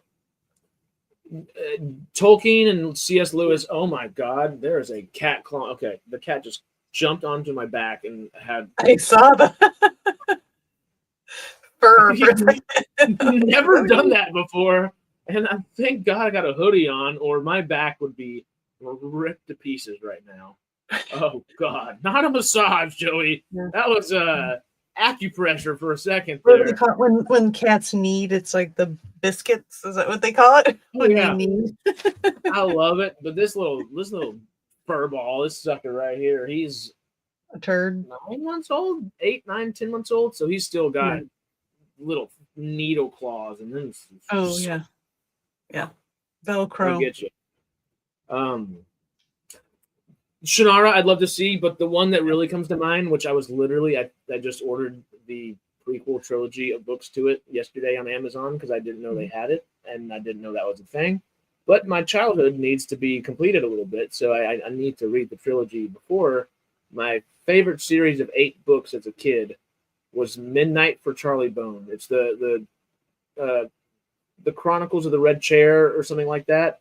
But it's Midnight. It's the Charlie Bone series is what they call it. It's essentially a little bit younger Harry Potter, but not Harry Potter, and it's damn good. It's all magic-y kind of stuff, but it's a orphaned kind of boy that goes to a big castle school kind of deal. So it's very in the same vein. Yeah, very very. much its own thing. Mhm. It shares those pivotal plot points, and that's about it. It is dark for a kid thing, but it's really good, and they're surprisingly actually making it right now. So Oh wow, cool. check off that little box real quick. Trying to cash in on the Harry Potter thing, right? Well, Yeah, isn't there? it's When does there's a Harry Potter series coming out, right? That's soon. I don't know when though. they're still in the Is that this casting year? process. That's going to take a while. Yeah. Yeah, we're not going to see that till 2028, if I had to guess. Oh, okay. 27 at Yeah. the Yeah. earliest. But Right. it's going to take 2 years, a year and Mhm. a half of post production by the time they actually film it. And they got to build that kind of set first, because that's one they're going to have for years. Mm-hmm. So you might as well build Hogwarts again. Yeah. 2026, is that when it's slated for? I don't think that's realistic. But yeah, they're redoing the whole thing. Maybe they're going to use that those those giant screen rooms that they have that they can create Oh, the those big backgrounds volumes. and stuff. Yeah. Mm-hmm. So cool. But that's one that they do want to have built too. Of course, you got to have the volume, but that's one like Game of Thrones. You got to build the sets. I did start rewatching Daredevil. Or I never watched it at all. Well, I never watched the Netflix version, so I guess I should say not again. But because you said you only saw like 2 episodes, something like that. Yeah, I've actually just rewatched the first 2 episodes like last night. So a little bit better than last time, or maybe Born Again comes out in February. Yes, I think it's the tail end of February. And then Andor's in April, right? Yes. And then 1923 second season is also early February, so I'm very pumped about that. Yeah. That's the Western the Western Trek. Well, the fantasy Trek is we like to jump on that all the time. So we got Andor in April, and then Alien Earth is the one I'm excited about, but they don't have a date yet. They just say later this year. So I'm guessing the end of summer. We haven't had any information or anything outside of well, I guess I don't know. I was about to say something. We don't have any extra information about any dates or anything like that. Yada yada yada. But just I don't know why August just in my brain that's just the month that sounds right. I'm just gonna guesstimate August, but it is. I would agree. I was gonna sometime this summer, but that sounds about right. And early summer might just be a little early, just because make sure the CG is right, so on and so forth. Early summer will be big Marvel time with all the Thunderbolts and Captain America stuff going on. So kind of cash in that tail end last before all the kids go back to school. Okay, before you start school again, watch this series with your parents. Your parents are going to love it. You're going to actually get into Alien now. And for those first few weeks of school, now you have something on like Thursday evening that you can watch with your family or something. Right? I don't know how familial viewing Alien would tend to be. I don't know if that's really family friendly. Maybe if you have teenagers. But or like you're just one of those weird kids that loves horror movies or something. What? Weird?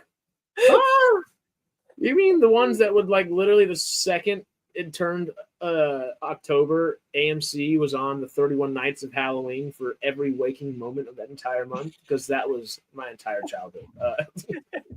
The rest of my family hates horror movies. There's not a single one of them that enjoys horror movies. I don't particularly care.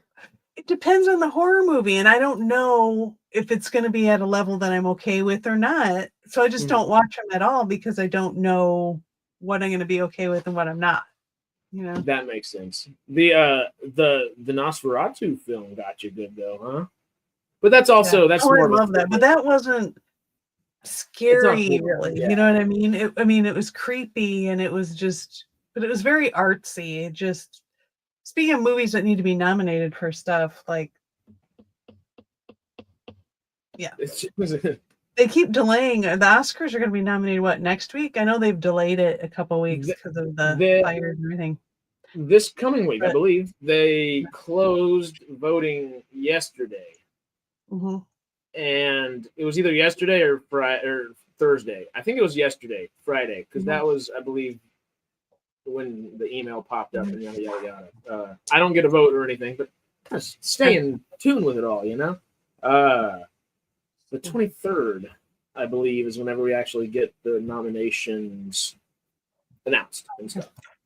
So, what day was the 23rd? Thursday?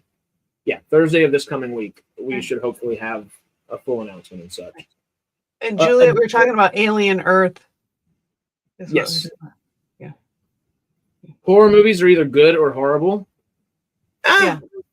I would disagree wholeheartedly with that one. Just because it's probably the most synonymous genre with sci-fi in a lot of ways. Obviously, cosmic horror and stuff like that kind of, they correlate all the time and cross-pollinate one another in a way. But horror movies, like sci-fi movies, could be anywhere from a great movie to, excuse my French, but a pretty shitty movie. Yeah. But maybe that really shitty movie has the coolest concept you've ever seen. It just isn't executed well. Or maybe, they didn't have the money to hire great actors. And maybe it's just people that are like, I'm in a movie, and they're not like in it to win it really, because there's varying levels of actors, of course. But I feel like horror and sci-fi are very, very good in a way because they much more easier than other genres. Of course, you can go to space fantasy, Western this thing, Western that thing, whatever. But within sci-fi and horror, you can have those subgenres of anything and everything you like, and can kind of pick a concept or pick just an idea to go off of. And those movies are going to vary almost every single time. So I don't know if they are either like good or horrible like that, because there are some genres like noir. Noir, I feel like, would be a genre that you either have something that's good or something that's bad, and there's not much of a middle ground. But I feel like sci-fi and horror are the two that tend to have a nice middle ground, which is rare. But that's where we survive. That's where we thrive, because we get to talk about all the cool stuff that we like from those movies and stuff. And that's kind of why like the sci-fi and horror online communities tend to be so fan-fueled and fun a lot of the time. That just might be our bias. All right. Anyway, I gotta go, dude. But yeah, we're having this show. 3 hours 10. We have this discussion tomorrow. yeah, we got a lot of discussion for tomorrow. Thank you for hanging. This was fun. If y'all would like to see us do any more of these, if anything crazy happens, y'all holler and let us know. Yeah. We Movie will. Suggestions too. Hey. Yeah. And any chat that we missed, because I know there are a few, and we were just going through a bunch. But whenever we come back tomorrow, tell us what we were talking about. We'll catch right back where we were, and we will, have some fun sci-fi to talk about. Not sure what it will be yet, but if not, we will literally pick this conversation up and jump from there. So stay safe, Monk. Stay safe, Sarah. Stay safe, Juliet, Joey, Tony.